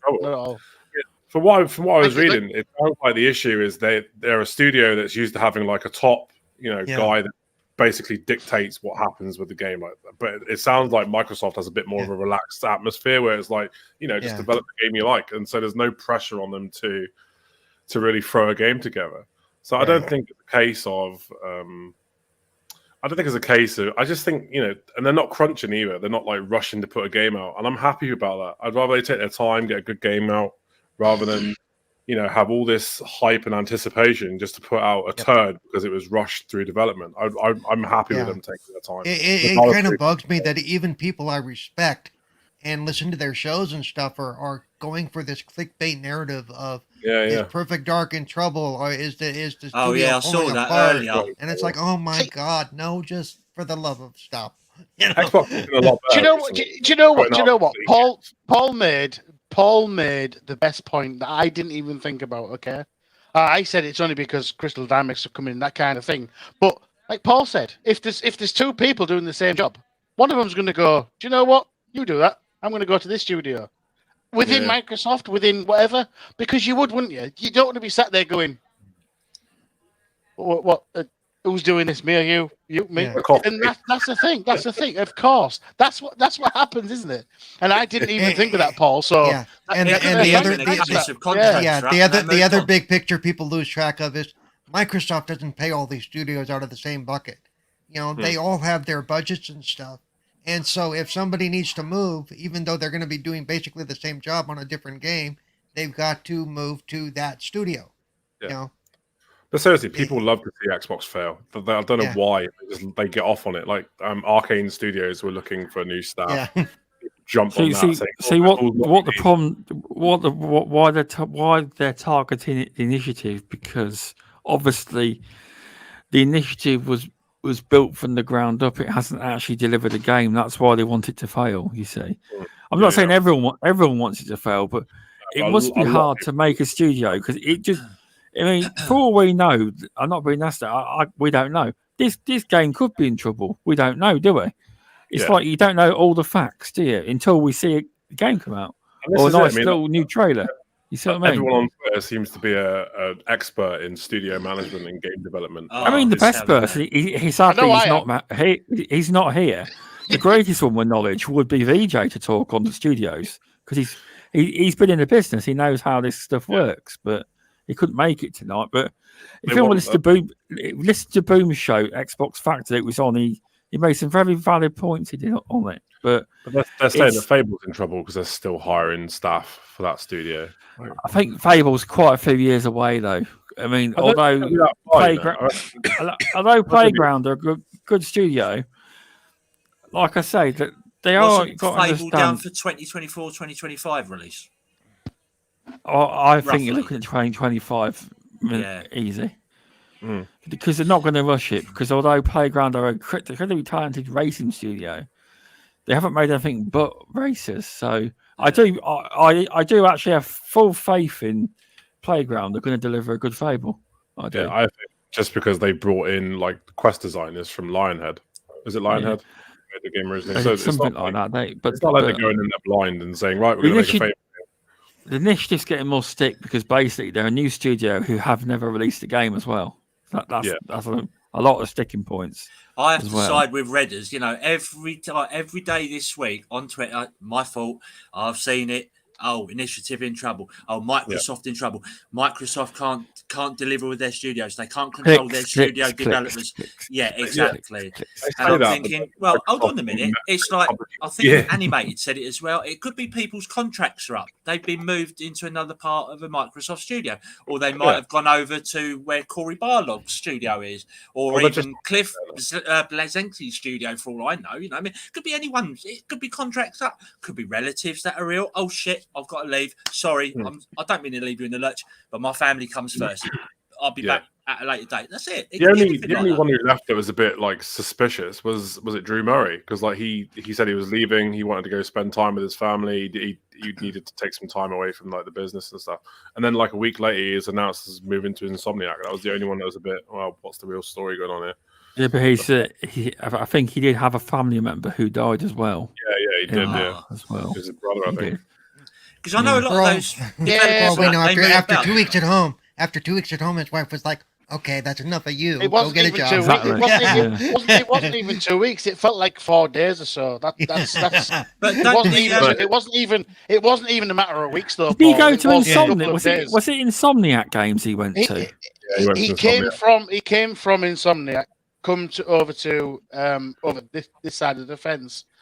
Said, "Look, I've got to bail out because I've got a family emergency." 4 days later, he's like, "Oh, I'm back at Insomniac." So, right. So Luke Steele's saying that with Drew Murray, he got the offer to work on Wolverine. So that was the incentive. Yeah, the thing is, he's basically said, "Look, I'm out for a bit. Family shit's going on. I'm done." Then he's got a phone call saying, "We could really help with this really good game that's coming. Ka-ching! Here's a bonus. Yeah, I'll be there." Do you know what I mean? Because why not, right? It reminds me of that meme that Wilmy posted, where it's like Tom Brady. Like 1 month, he's like, "Oh, I'm going to retire and spend time with my wife and kids." Okay. And 2 weeks later, somebody got to fill us. He needs to go back to work to fill that gas tank. Is it $500,000 for his last touchdown ball? Yeah. And guess what? He's come straight out of retirement again. So that last touchdown ball was a waste of money, wasn't it? Yeah, right. It'd be worth something again one day. No, but these game developers, I don't know a lot about it. VJ knows more about it than me. But what I've read and seen over the years, after they work there, say like at a studio, it could be for a year, couple of years, 2 or 3 years. And then when their contract ends, they just move on to another studio, another department. That's the way it works, doesn't it? They chop and change. Is that the way they work? This is it. Maybe they're just not needed there, you know? Yeah. Maybe they've got... Like, or they've done their bit. It's time for them to go on. Or maybe they've got nothing to do now. Maybe they've finished what they were brought in to do, and now they need to go and do something else. But it's like you said though. Fail, man. Like absolutely. But it's like what you said a few minutes ago. Anything bad to do with Xbox. Oh, let's get them. Oh, bang! Go all over it. Yeah, it's all over it. You don't see Phil Spencer coming out getting worried. Don't see. There's a video. There's a picture of him playing a game at the Initiative. I saw that. Was that on Twitter? Yeah, and that was taken a year and a half ago. So. Yeah, she's had another picture to do with the Initiative. Perfect Dark next to us. Drew Murray playing. It's really? They are so desperate. Yeah, I blame the Pegasus Nation myself, but Oh, don't mention them. Are not on this show. I'm sorry. I don't want to. How's their sock selling business? Is that still going? I've had a run in with a few of them this week, and in the end, I've just muted and blocked them in the end. Stay away from that. Honestly, I thought I'd be a good little boy. I'd try and make some of them see sense. Say, look, your mighty leaders are not training you Padawans very well. Let me train you. But no, they wouldn't let me do it. So I thought, no, mute and block. They're in the sock selling business, aren't they? Oh dear. But no. Anyway, by the way, just so you know, it was 3 weeks between his announcement of leaving one studio to join the other. It was 3 weeks. Oh, was it really? Oh, it felt like a lot quicker. It really did, but that's okay. Yeah, do you know what? Removable. Oh, you haven't really spoken in a while. Are you okay? Yeah. I just kind of stop. I got a gut feeling it's potentially end of contracts, a large swathe of end of contracts. Yeah. And they've now moved into different areas of Microsoft. In some cases, they've got a team that maybe they've got to a point with the game, or they've got to a point with the game where the starting pattern or the programming aspects of it is got to a point where now Crystal Dynamics can take on board that white swathe of work. They've done their duty up to a certain point. They can now use their talents better elsewhere within Microsoft under different banners and under different elements. And now Crystal Dynamics is going to probably end up taking it from there. That has happened before where, they start off with something and they don't see it through because of, that's not their main talent pool is experience is based on. And so it could be just as simple as that's it. They've done their part. Now it's on to someone else to complete the other aspects of it. That's true. That's what I think it is. It's just contracts ending, and they're moving within studios. Well, I think it was Paul who said, where are they ending up? That's the thing. The contracts ended, but where the interesting is where are they ending up? And I think you said they're ending up in different aspects of Microsoft in some cases. Like I pointed out in my tweet, everybody's pointing out they're using LinkedIn to show that they've left. But okay, let's use LinkedIn to show where they're landing. Exactly. You're only telling half the story when you do that shit. But okay, but to play devil's advocate, we don't know why they're leaving. We don't know why. There's been a quite a number of people leaving. Oh, it could be a Me Too movement. It could be a variety of reasons. Yes. You know it what? could be anything. The thing is, we don't know either positive or negative. And until we find out what it is, positive or negative, we just don't know. The next big thing, watch this. The next big thing that's going to come up over the next 6 months. Watch this. One thing I will mark my words. In Bethesda, you're going to see people rolling off of the Starfield project. Oh my God, something's wrong at Starfield. Look at people are leaving. Like, oh my God, shut up. Shut up a little bit. Can you please hit the like button, people? I've noticed this. One thing I will say though. All this negative press and whatever on the social media platforms about the Initiative, this and that. But one thing I have never seen, there are problems going on in the other brands' studios as well. But you don't hear nothing about that. I'm not naming names. I'm not saying names, but I've heard things. Things are going on in the other brands' well-known studios. So let's all black mark Xbox first. There's a couple of PlayStation studios that are currently being sued for sexual discrimination. Yeah, exactly. But don't mention PlayStation. I'll mention that. It's PlayStation. Fuck. Well, I will say that, but that's a global issue. There's thousands of companies all over the world this is happening to. So yeah, but what I'm trying to say is all the negative press is on Xbox again. But while someone like PlayStation, a big company, is having their problems, but no one seems to, hold on a minute, what the hell is going on over there? Oh, is that going on, is it? Oh, let's publicise it. No one does that, but let's just stick on Xbox all the time. Nobody ever wants to hold PlayStation accountable. That's the thing I find really frustrating. Yeah, that's it. Yeah. It doesn't matter what they do. It doesn't matter how anti-consumer they are or whatever like happens in the company. Nobody ever wants to hold them accountable, and I just don't get that mentality. No, it baffles me. Oh. And there you go. See, dead silence. Everyone's like, do you know what? I was about to say something in chat, but I'll say it on the screen because why not? Because I'm here, right? I do fuck about with coding and stuff like that, and I've made a couple of games that have never been published and stuff like that. Once I have dealt with the code, right, and I code in C#. Once I've dealt with the code, I move on. Okay, if somebody is employed to deal with a certain aspect of the game, I need you to create this. Yeah. Once they're done with that, they're going to move on. End of story. And coding is not easy. Coding can take 6, 8, 12, 14 months to do a section of the game. I need you to make this type of part of the game work. It may be that you code the death, the bones of something.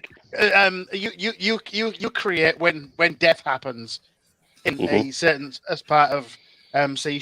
Once you've done that across the entire game, which will be at least 18 months before the game's finished, at least because you will have coded it, right? You're no longer required because you've done all your job. That is a case of that is a thing, right? I've done everything you employ me to do. Goodbye.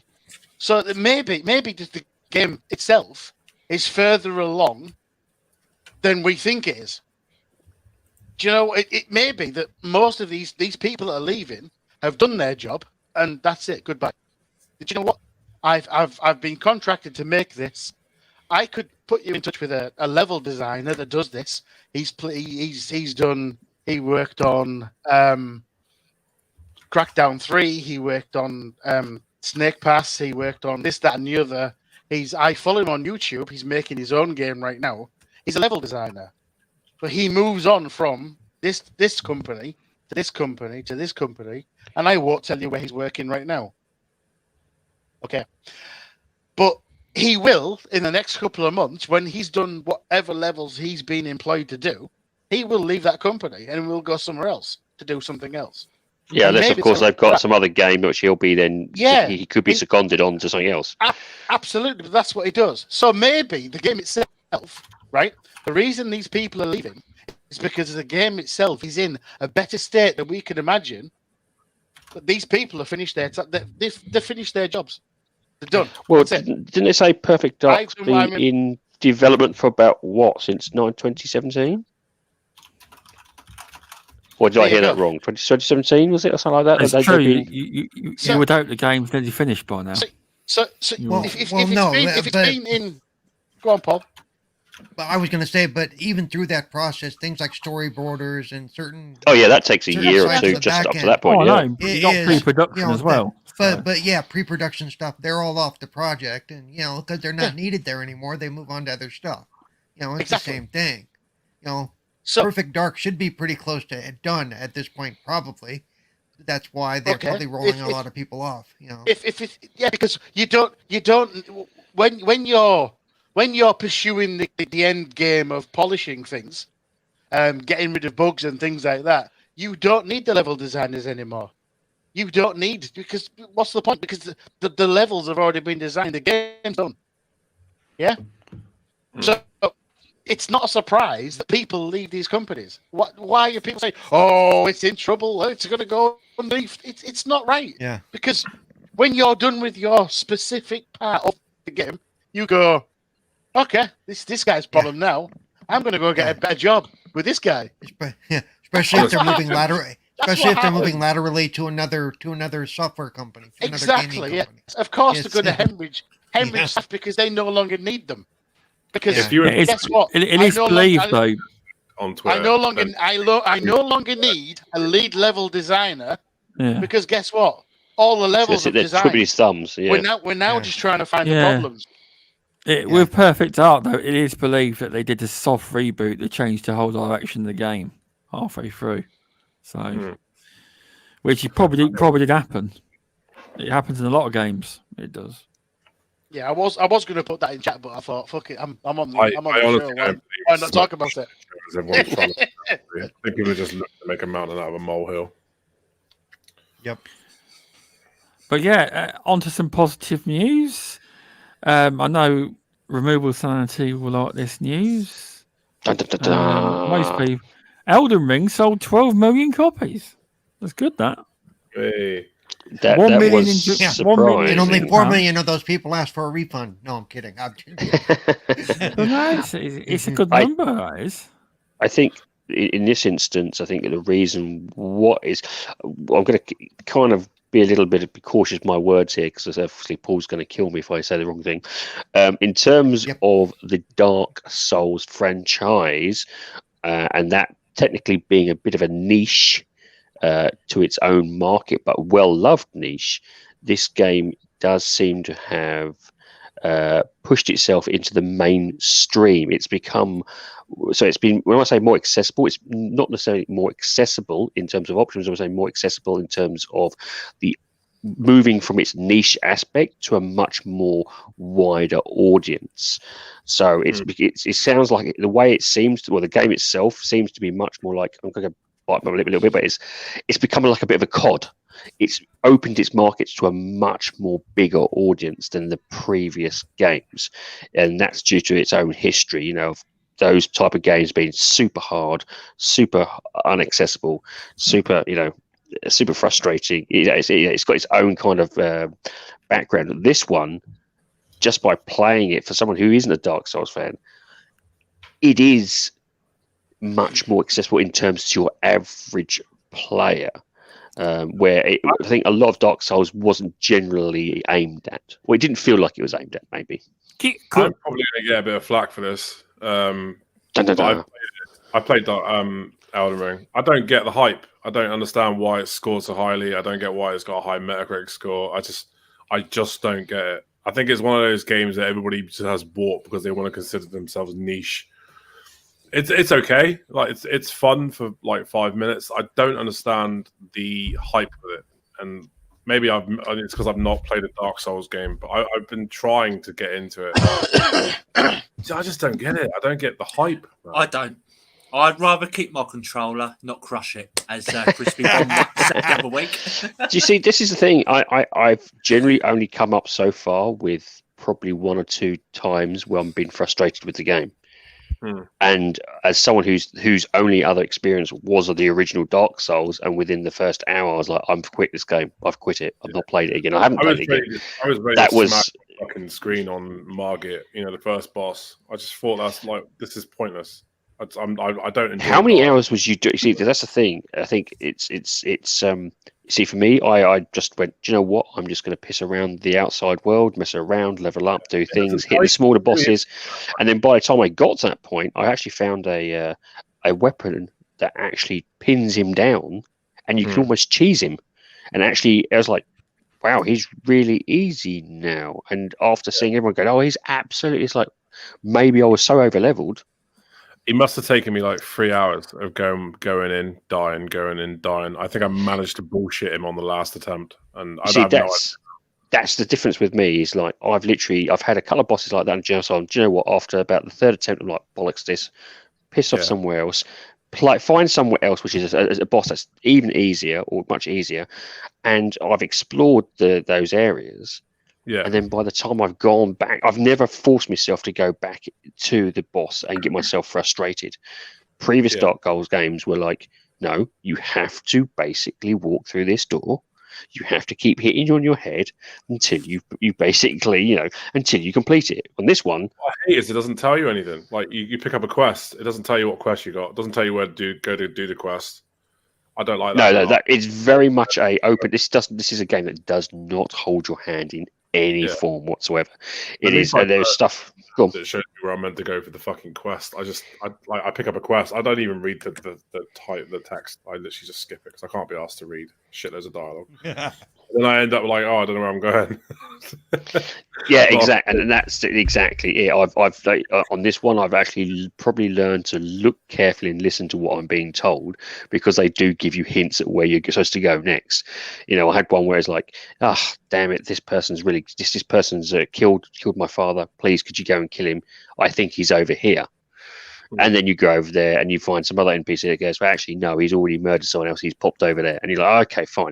But there is no sort of like, UI that says, go to here, go to there, go to here on the screen. There is nothing like that. It's pretty much you know what? It's you go and have a look around. You search for it yourself, sort of thing. I just don't have time. I just find it incredibly frustrating. I've tried. The reason for the high scores, could it be some of the reviewers getting backhanders? Saying, look, give us... No, don't believe that at all. No, I think a lot of it has to do with there's I hate to say this, they're Souls fanboys, and Souls can do no wrong, or and this, Oh, without a doubt, there is some of that. Even though, see, now I can say this now because I have played this game. I have put 30 hours into this game. And you've beaten it. Oh, shut the hell up! I'm level 32 or 33, and I still can't beat the first boss, and I pretty much have hit a wall. I mean, because I feel like all I'm doing is grinding for a little bit of XP here and there, and it really does kind of get annoying. And I don't get all the praise for best open world ever. I really don't see much difference between it and a lot of the other open world stuff I've seen. Aside from the fact that there's no markers on the map. Is that what makes it good? I mean, I think people are playing it just to be clout chasers. I don't think they play Dark Souls. I think because everybody's playing Elden Ring. I think there are a lot of people playing it and playing it just to try and get views. There are as well. It's the hot game at the minute. Yeah. Not everyone. Don't get me wrong. There is a hype to it, but they're saying for me, it was just literally it's like compared to previous Dark Souls where you were forced into a corridor and you cannot move from that corridor. I can actually just do you know what? I can do something else, level up. As I said, find an item that will help me cheese the boss if necessary. Depending on also the different powers and summons and ashes, you can easily, if you're a mage, you can just basically one-shot bloody most of them. I don't know how, I'm not a mage, but apparently you can. A friend of mine is, and he's like, liking it though, Removable. It's just like Luke. I'm actually enjoying it. It's probably one of the dark. Yeah, it's one of the games for me that I actually, again, as someone who hates Dark Souls, for me, this has just clicked. And I appreciate that doesn't mean it's, for me, it's just clicked. That's what's me, as someone who is, doesn't mean it's going to click for everybody else. And here's the thing, and I need people to understand this. I want to play this game. This game is beautiful. I want to play this game.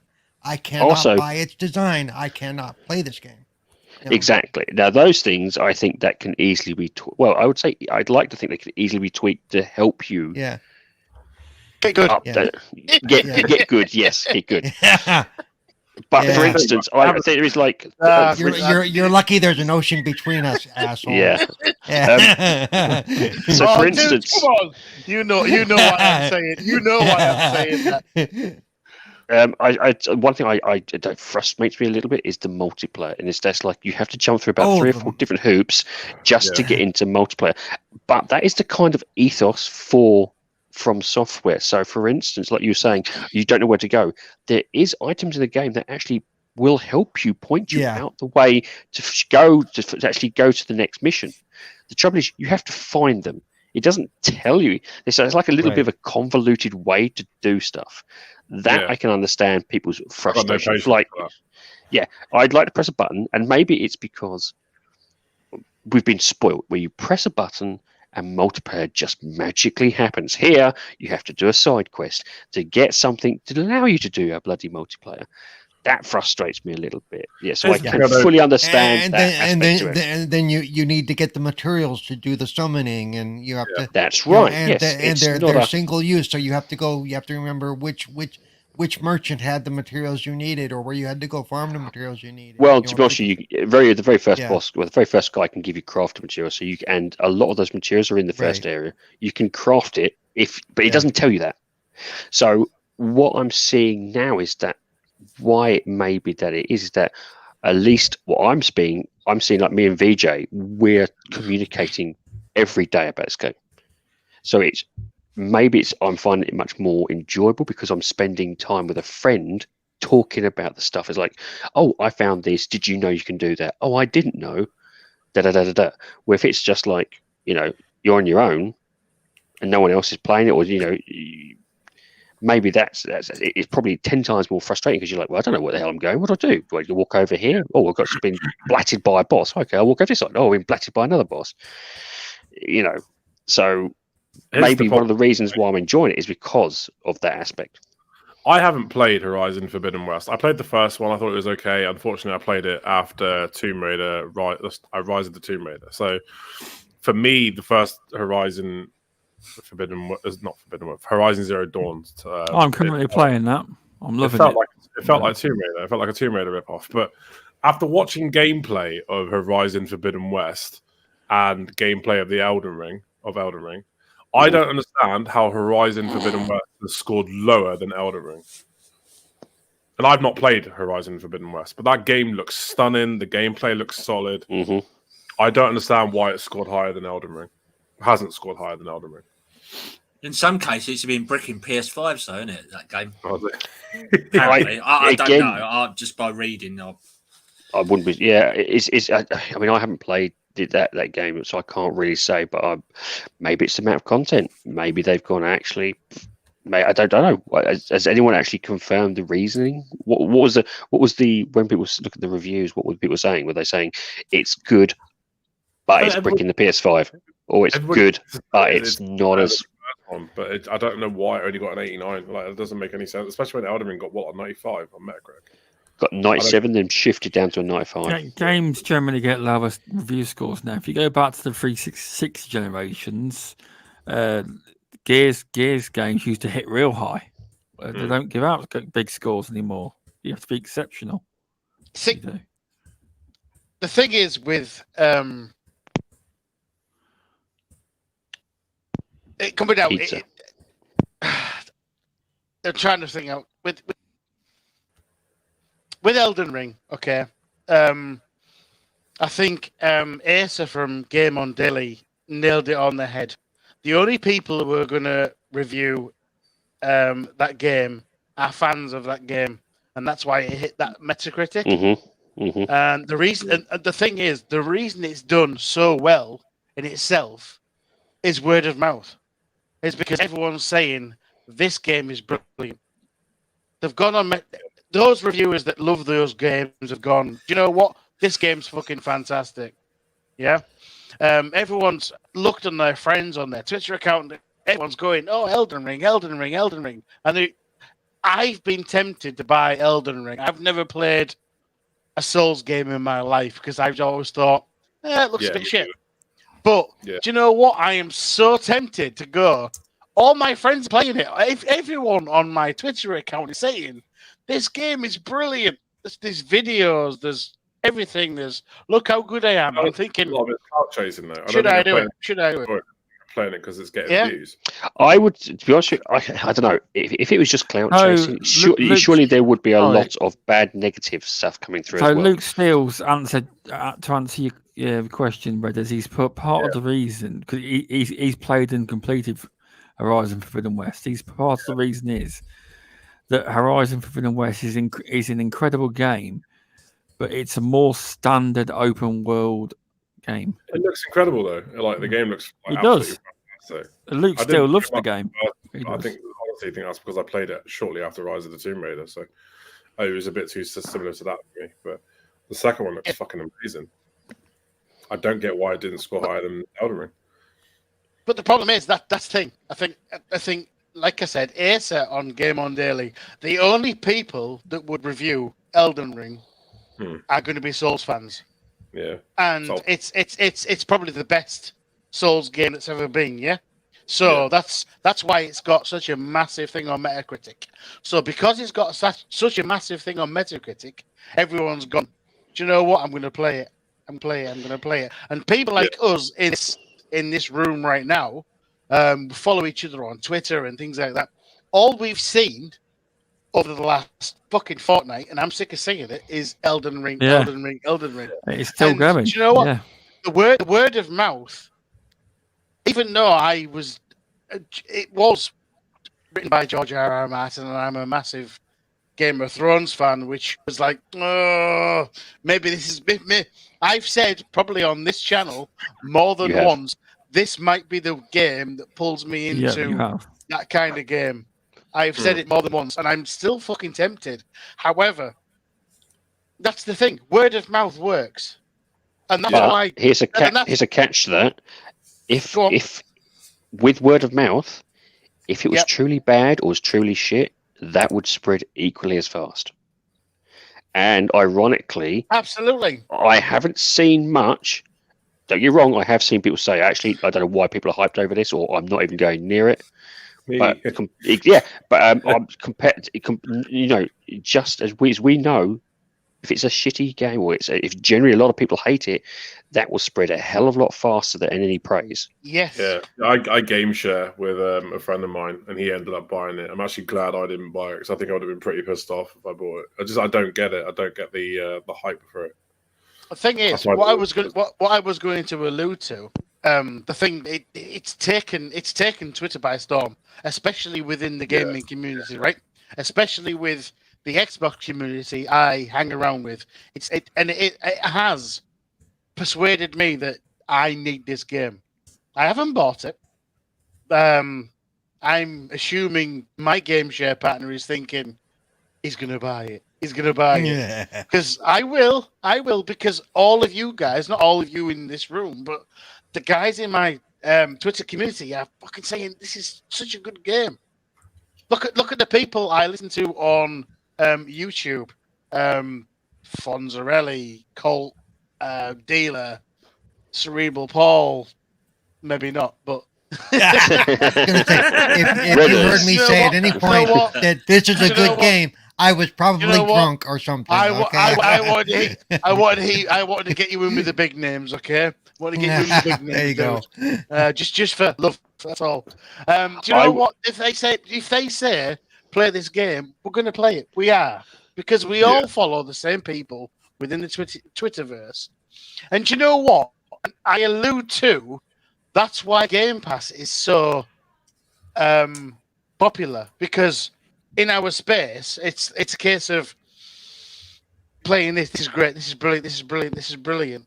I mean, that's it. Yep. I want to buy. What's the first question any of us are asked? What's the first question any of us are asked? Is it on Game Pass? I swear to God. Absolutely, yes. Look this will never come to Game Pass. Look at Guardians of the Galaxy. We've just got Guardians of the Galaxy on Game Pass.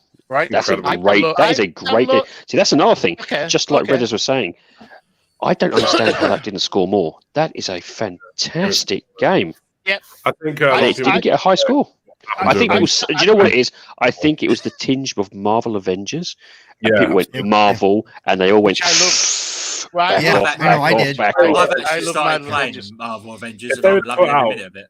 If they were to put out every Marvel game like the way they put out Guardians of the Galaxy, I would buy that shit every time. Exactly. Darren, if you want to run through the stories of Marvel Avengers, hit me up, dude. We'll do it. It's fine. I'll tell you what, I streamed it the other day on my channel. I only had about 3 or 4 on my gaming channel. It was during the after.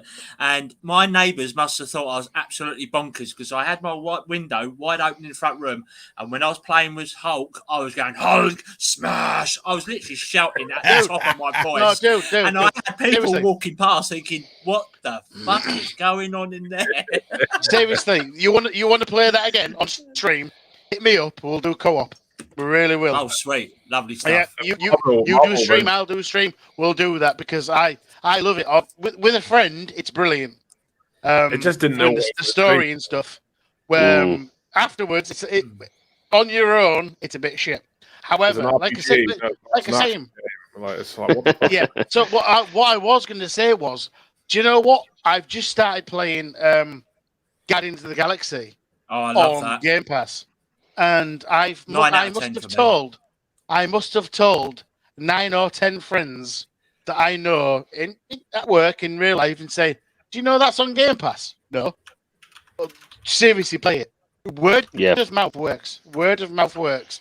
And the reason that I've completely gone off point, I do apologize. The reason that what game we're talking about? Guardians of the Galaxy. Guardians of the No, Galaxy. before that, no, Elden Ring. Sorry, the reason Elden Ring. Elden Ring has been so popular is because everyone we know has been saying how good it is. Besides and that's why Cerebral and people are Redders. jumping in, and that's why I want to jump in. Even Paul's thinking, "Oh, I'd like to play it, but," and that's only because of people we know. See, no, Word of mouth. for me, it's not because of everybody's enjoying it. It's because it looks like a great game. It really does. It does. It does. Guardians of the Galaxy, I started streaming, but unfortunately I can't use the licensed music of DCMA ruling licensing. God, yeah. So I have to turn that off. I have to and honestly, you go to click the jukebox in the game and you can envisage the music in your brain and think, "Oh fuck, I was doing a playthrough on Twitch, and every time the stream would end, I would find massive fucking chunks of my audio cut out because the song was playing. You have to have streaming mode on, don't you? Yeah. Yep, I streamed it with streaming mode on because I had it back in December thanks to Animated. Yeah, so yeah. But what I'm saying is, though, the character dialogue was brilliant. I bought you that game, and I've not played it until last week. Fuck you, Paul. Love you, brother. Yeah. But again, that strangely enough, that didn't score well. It didn't score well. And what they were saying, they didn't meet expectations. Admittedly, they didn't do nowhere near as much PR as they should have done. It didn't get released in between two big hitters as well, which never is a great sign. But the fact it didn't even get scored highly as well for such a good game as well. I think a lot of people to do with the Avengers escapade. That's what they reckon. Yeah, the Avengers thing kind of hammered it. Really, I seriously. think it was a tinge that most people went there. I'm taking it. No, seriously, the Avengers wasn't bad. Before I got the word of mouth of how good Guardians of the Galaxy was, my first thought was after the Avengers, I don't trust these guys to do shit. The Avengers. Now, to be fair, Animated, the Avengers at launch was worse than it is now. Okay, the Avengers at launch was absolute crap. Okay. Yeah. That's what bit me. The thing is, it didn't launch on Xbox, so when we got an Xbox, that it was actually but see, the reason it came to Game Pass so quick was because it had a crap launch. The only way they were going to save that game was to get more eyes on it. Well, but Avengers didn't come to the Game Pass for a long time. I actually got it. It was less than 6 months, I believe. It was quite a bit. Something really fishy going on at Square Enix. It seems like every game they push out now doesn't meet expectations. I'm just wondering if that's the way they go. Is it because they've had one big hit and they're expecting that? Yeah, their launch window sucked because if they do it to try and screw the developers. I mean, Avengers didn't make a profit in its first year, and Outriders apparently didn't make a profit for the first 6 months. Yeah, well, Outriders was absolute shit. So see, I loved that game. That was a really good game.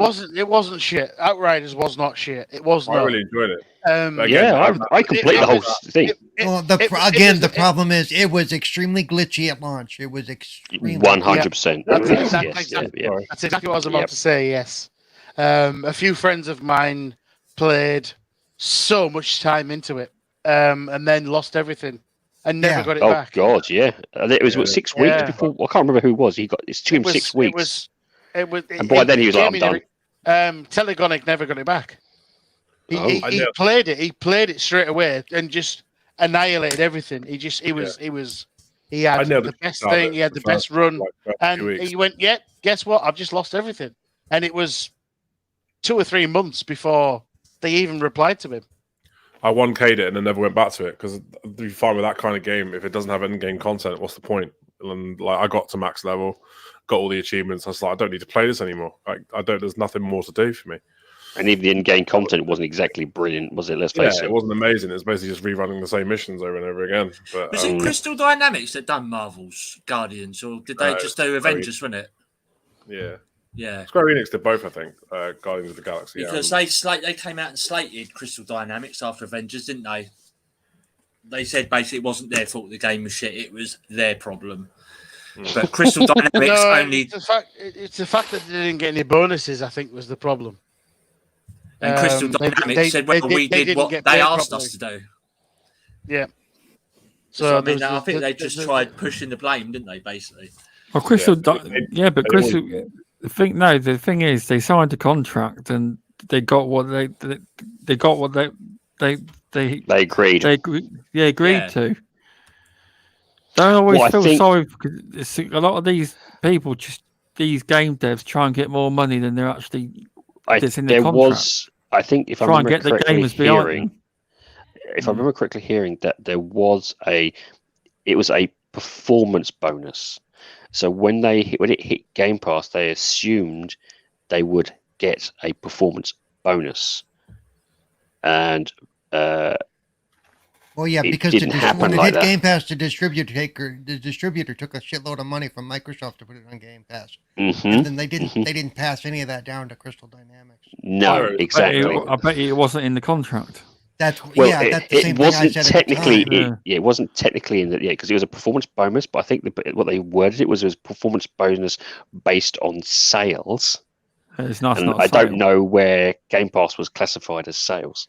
And so that's something that probably now after that, game developers are going to want that in their contracts. That if you get money from Microsoft, we want to. Even with Outriders, they said when it came into Game Pass, that it was a great thing to put it into Game Pass. It's been really successful. You got to remember that studio's first game since Gears of War Judgment on the 360. Is it People May Fly? I can't remember who made it. Yeah.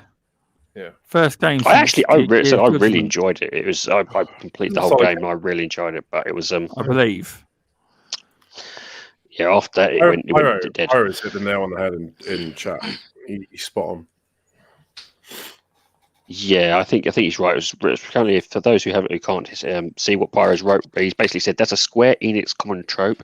Now set unreasonable expectations on units sold so they can justify not giving bonuses to the dev. Outriders Near Automata devs have complained. Yeah. So it does sound like it's a bit of a slimy way of getting out of. But if anything, what it will be now is that people are aware of it, and so people will be carefully combing over that. They won't be able to use that as a second time or a third time, if you say what I'm saying. It does seem to be every game that Square Enix is involved with now. That's the thing. It seems to be every single game.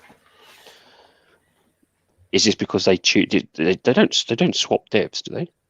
Nah, Square Enix is the publisher, isn't it? I think I can't remember. No, I think he's the publisher. Yeah, but what I'm saying is that surely someone would be picking up on this particular wording to get out of stuff. Now starting to pick up on it. That's the thing. Yeah. Now starting to pick up on it. It just seems to be every single game that they're involved with always doesn't meet expectations. Yeah, so Square Enix have been a little bit shitty the last couple of releases. Let's be fair. Fuck. Yeah, it's like me expecting to have $1 million every morning. Doesn't mean. Well, listen. Today didn't meet expectations. I'm good for it. I'm good for it. I'll pay you eventually. All right. It's like Domino's turning up at your door and then saying, "Oh, sorry, it doesn't meet my expectations. You're not getting paid for it." I think there is. I think at this stage, they have to be very careful. Because, as you said, bad rep, especially on the internet, is 10 times quicker going around, 10 times more damaging than any good rep. Was it bad news travels? Was it good news travels fast? Bad news travels a hell of a lot faster. Well, hopefully now the lawyers are aware that things like Game Pass or other streaming or other services such as are out there, and the game could end up there, and it should be added into the contract if this happens. If you make X amount of money from this, we should get a certain, percentage off those. Yeah. Yes, exactly. Yeah. hopefully that will become part of the normal contract, because that's a lot of the same problems they're running into. Is a lot of the contracts are based on the old technology, which we're growing out of. Exactly, the old way of publishing, selling. And physical media. And physical media it's not dead, but it's on its last leg. I mean, even though the only charts we ever see, the only charts we ever see are physical sales in the UK. We're still holding the banner for you guys. We're holding the banner against the world. We will have some physical stuff. I had a bit of a shift. I mean, I at one point I must have had like maybe 250 odd like physical Xbox One games. I was looking at them one night and I thought, you know what, you're not going to fucking play any of them. What's the point of having them? So I literally traded them all in, and then I bought the ones I did want to play on digital, and I've never gone physical since. I had a bit of a realization. Digital was just so much easier as well. I don't like about digital was the pricing. I wish the pricing was more in line with the physical copies. You see, for me, I've still got, I think my physical media still relies heavily on the manuals or the in-game, or in the case art or something like that. There's something there that you can flick through and enjoy, and a lot of new games is literally it's the disc and that is it. So that's kind of waning me a bit. There's also the price, as you were saying. The price is also a little bit. I love the way they looked. I love the way they looked all stacked up. It used to look really neat. But then, I had that realized, because I was always adamant I would never go digital. And then I just looked at them and I thought, you know what, that's fucking so much money just sitting there. You're never going to play. So I just traded them all in. It does save up space now for your porn collection. Exactly. Well, and I used to have a whole lot of physical discs, but I've moved around so much that I handed them down to a friend, and they're probably all been trashed by now. But for me, it's just a matter of I couldn't keep moving around with all this stuff because they take up a lot of space. Yeah. With Xbox, I'm 100% digital. With PlayStation, I'm physical, and obviously with retro, I'm physical. So you have to be. Not necessarily. Obviously, if you're at Steam and emulators, they themselves can actually help you out in those aspects. I don't deem Steam. That's something that Nintendo's stopping, isn't they? I was reading that week. They're stopping the emulators, isn't they, Nintendo now? They're trying to. Right. Yeah, but this is nothing new. They do this every so often. I don't class that as retro though. I have the proper original consoles. Removable, as you know. I know what you mean. Yeah, I've seen this stuff. Is no, exactly. It's you want it on the CRT. You want the actual, the original case of say Mortal Kombat with its manual, and maybe it's 3 little pictures that had to explain some of the actual moves as well. Back in the day, physical media, it had more than just the disc or the box or the cartridge. And now as time's gone on and pricing and costs have obviously gone up, the one thing that's kind of reduced in physical media has been what's inside the box. I would say, with exception to obviously, Witcher. The Witcher. I can't think of the name now. Wild Hunt. But the actual developers. What's his name? CD Projekt Red. Yes, they generally still put in some good quality physical elements into the box. I think like on fucking map of the area, didn't it? Yeah, they put the map in. They tell you almost like a weapon guide, almost like a background history guide in there, little mini documentary of it, cards, badges. It's all fully chocked up, and that's how it used to be. That was the irony. It used to be like that. And I'd walk around with a Sonic badge, or I'd hold my Mortal Kombat cards, and they were kept with the case prestigiously. But now it's kind of weird that you'll never get retro again. Like you'll never, from now on, gaming's never going to be retro. Like you're never going to get a retro Xbox Series X. No, it just won't happen. They're so mass produced, a lot more than what say the Mega Drive and SNES ever was. There's a big thing going around on the internet at the moment that they reckon Xbox are going to do a mid-gen refresh, but Jez Corden was talking the other day. That keystone, he reckons, I have to agree, they reckon it's to do with cloud gaming. That's what he can't see a mid-gen refresh at all. There won't be one. Actually, this keys in. Did you see what released today? that could actually tie in. They did a massive update for iOS for cloud gaming. Yeah, I think it's to do with that personally. It could be very well actually tied into that. Yeah, Keystone could be. I think we'll get a Pro. I think we'll get an Xbox Series X Pro and a PS5 Pro. I don't. We'll get them. I think the most you'll get is they just take the disk drive out. That'll be it. They've done that already with the Series S. They're going to treat it like mobile. No, they're not going to do not that. the same. Not going to do that at all.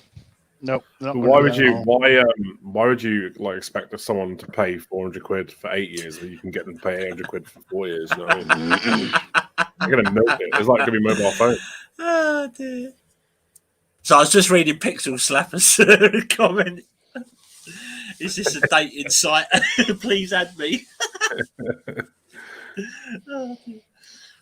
I don't know. It was. I don't know. I think that would be so much bad press if they did a mid-gen. If they did a mid-gen. Yeah, we'll go down very Plus, well. especially also with all the problems we're having with you know.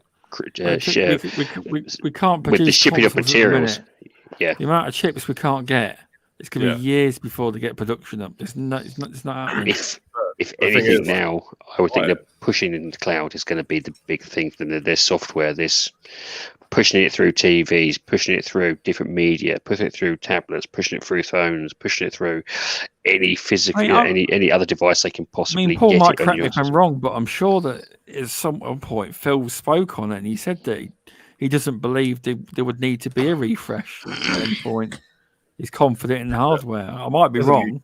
It doesn't need. No, that's been said. That there's no.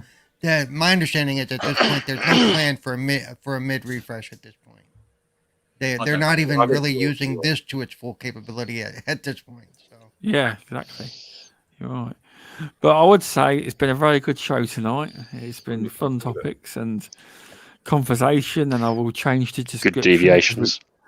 Yeah, but it's what I wanted. I didn't want a so serious show. Like it's never serious. I haven't seen Red Dwarf. Get on it. But exactly. I'll try and go through and timestamp it, put British TV section and this and that bit. But the show's been doing it recently. I feel guilty for steering us away from British TV because, again, I'm a massive Red Dwarf fan, and I just went, look, let's move on. And I apologise, Redders. I'm sorry. You could, me and you could have talked forever.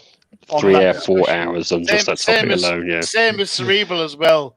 Me, you, and Cerebral could have talked for hours on Red Dwarf and things like that. And I apologise for moving it on.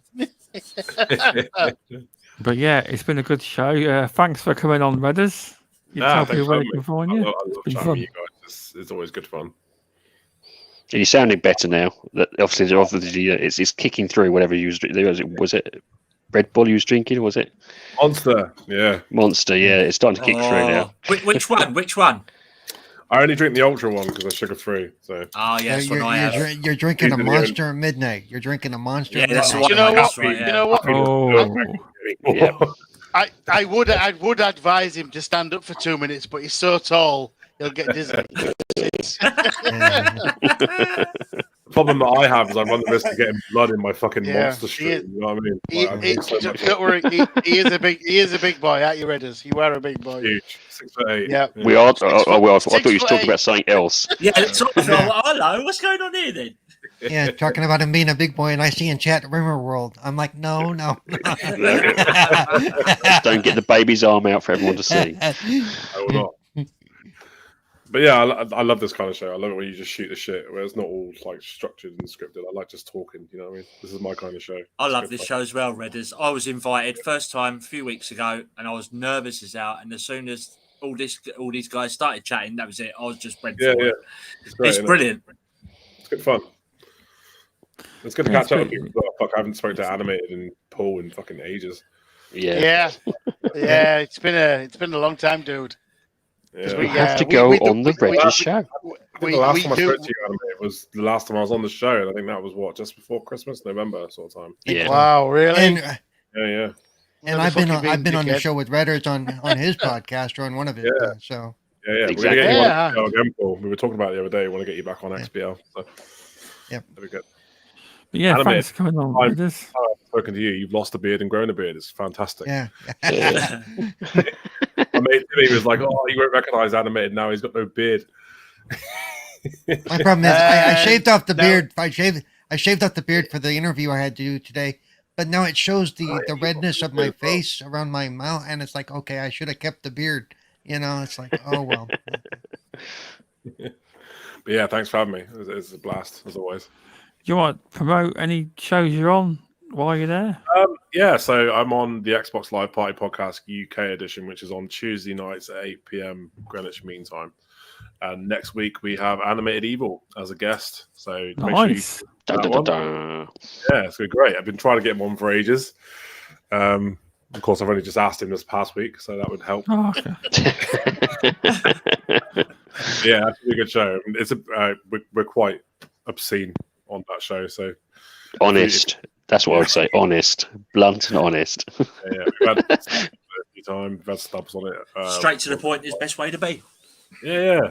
So yeah, if you enjoy listening to people just talk nonsense, don't forget to give it a watch. You can catch me on Twitter at ReddesTV, on Twitch at ReddesTV. Yeah, hit me up. I'm always happy to follow people back. It's all good. Yeah, thanks for coming on with this. Oh, see you, Black Rider. I see you there. Thanks for popping in. I think you've been here for quite a while now. Darren, thanks for coming on, making your entrance. And remember, if you can't get in, press Enter Studio. Yeah. Especially for the next time with Wilmyhood was one. Yeah. I think they use Discord. I'm not sure. Do they use StreamYard? I've got Discord anyway, so that's not too bad. I think they use StreamYard, if I recall. They probably use StreamYard. I see. Yeah. Well, it's been that long since I went on. It was Discord, but now I think it's all StreamYard they use. Yeah, Stubbs, anytime you're short of a guest, just give us a shout. Just when I go back to work this week, I'll be working in the morning, so Wednesday evening's fine for me. So if you get short, just give us a holler, yeah? I don't mind. Yeah, definitely. Yeah, but thanks for coming on. I mean, do you want to tell people where they can find you? You can find me on my little gaming channel, Twitch, at DarrenH73, and on YouTube, I'm just under Darren, basically. And now and again, I seem to be appearing on these type of shows, which is fantastic for me. Yeah, it was good to have you back on again. It was fun. And Cerebral Paul, thanks for coming on again. No problem. Excuse the noise in the background for a minute there. Everywhere. Always chiming. Yeah. So the big thing is you can find me at Twitter at CerebralPaul1, Twitch and YouTube at Cerebral Paul. I now, as of 2 weeks ago now, I have a show on the Xbox Ambassadors channel every Monday. 1 o'clock Eastern, which for you guys right now is 5 o'clock your time. Congratulations. Yeah, thank you. Thank you very much. And so go to twitch.tv/Xbox Ambassadors and just keep an eye on that. I do that every Monday. It's called Gaming Differently. That's what the thing is above my head. And then, of course, I'm on this show every Wednesday. On Tuesdays, I'm on Retro Renegades. On Thursdays, I'm on 4GQ TV. And on Sundays, I'm on Good Morning Xbox on Noof Nukem's channel. The best way to follow all that stuff is follow me on Twitter because I've just got a lot of shit going on. I got don't call him Mr. Podcast for nothing. Yeah. Hey, there used to be more in there. And then for a while, I was getting invited to different shows every week, too. Yeah. I need to Retro Renegades. I haven't been on their show in ages. My God, they're good dudes. Retro Renegades is a totally different kind of show. That's when you get to see the real me, the unfiltered me, which is scary. Yeah. You know? No one needs unfiltered Paul. Seriously. No. I know this guy personally. Personally. Nobody needs the unfiltered Paul. No. Not without bleach. Yeah, hide the women and children. Yeah. And the livestock. Love you, brother. It's fine. Yeah, thanks, Paul. Animated Evil, thanks for coming on. Well, do you know what? Thank you for having me. It's been a couple of weeks, really. I've been very, very busy. I've not managed to get on my own channels as much as I'd like to. However, hopefully that'll be changing very soon. So you can find me at animated_evil on Twitter. Find me there. Yep. Animated Evil 857 on Twitch because I stream there. I also have a YouTube channel, but again, jump on Twitter. You'll find everything. It's same as what Paul said. Yeah, Stubbs, thank you for having me on your weekly show every single Wednesday. Love it. Thursdays, I'm on 4GQ TV. And Redders, I'm going to have to say, dude, it's been too long. It has, man. Yeah, absolutely. It's you know what? I was there for the birth of Redders. I was there. I was. What a depressing idea, God. I was instrumental with. You know what? And this guy is fucking brilliant. Please, right? Fact, if you know what, don't follow me. Follow this guy because Redders TV is an up and coming. Is going to be absolutely brilliant. Oh, you're too kind, Removable, Darren. A pleasure as always. But yeah, thank you, guys. Fun fact: if it wasn't for Animated Evil, I wouldn't be on Xbox Live XBL Party Podcast. I got on because you couldn't make a guest appearance, so they got me in as a ringer. Yeah, I did. And the rest is history. Ringer, and there you are. So you're the one to blame. Member. But you know what? Yep. They can blame me all they want. But I knew you'd be a perfect fit because do you know what? You're a good guy, and yeah, peace out. No, awesome. You're too kind. Redders is please if you don't follow any of these guys on here or me, follow Redders. He's great. Cheers, bro. Appreciate it. Much love. Thanks for coming on. Much love indeed. And Removable, thanks for coming on. Where can people find you? And you can also make the announcement of the thing we're doing on Saturday. If you'd like can to. I? Thank you very much. Okay. Well, first of all, it's a big thank you, and it's great to see Darren and Redders again. They've again, as Animated has eloquently pointed out, do follow these guys. They are fantastic, and they provide you very, very enjoyable entertainment. So do follow them. Honestly, it's great to have them on again. Hopefully, we'll get them both again on soon. Absolutely. Happy to do that. Not a problem. For me, you can find me on the Minds, YouTube, and Xbox and Twitter under the same name of RemovableSanity. And as Stubbs alluded to, it's this Saturday. We will be having a creators content or developer, I should say, interview with Zemi Games and his new game that has just come out. So that's going to be happening, isn't it? That's right, back to school. And that's coming. That's 6 p.m. ESTs. Am I correct? I'm never very good at this, Stubbs. Which is 10 p.m. UK time. That'll be good. That will be. Mm. Well, then Zemi will be like the call finish, and like I'll get a message in the morning. Oh, he had me up to the early hours. He's 2 or 3 hours talking to me after. That's not our fault. That's yours. You can't stop talking. The question is though, Stubbs, where can we find you? That's the question. Well, you can find me on this channel. Everyone is hoping to answer. Subscribe on this channel. At StubzGaming on Twitter, StubzGaming on Xbox Live if you want to add me on there. Also, you can give the show a 5-star review on Apple Podcasts if you feel like it, and Spotify. While you're there, we're on all podcast platforms as well, even Amazon and Audible, nearly everything. I'm working on that. But yeah, thank you for tuning in, everyone, and we will see you all next Wednesday. Yep. Bye-bye. Thanks, everyone. It's been good. It's nice. Have fun. Play games. Game on.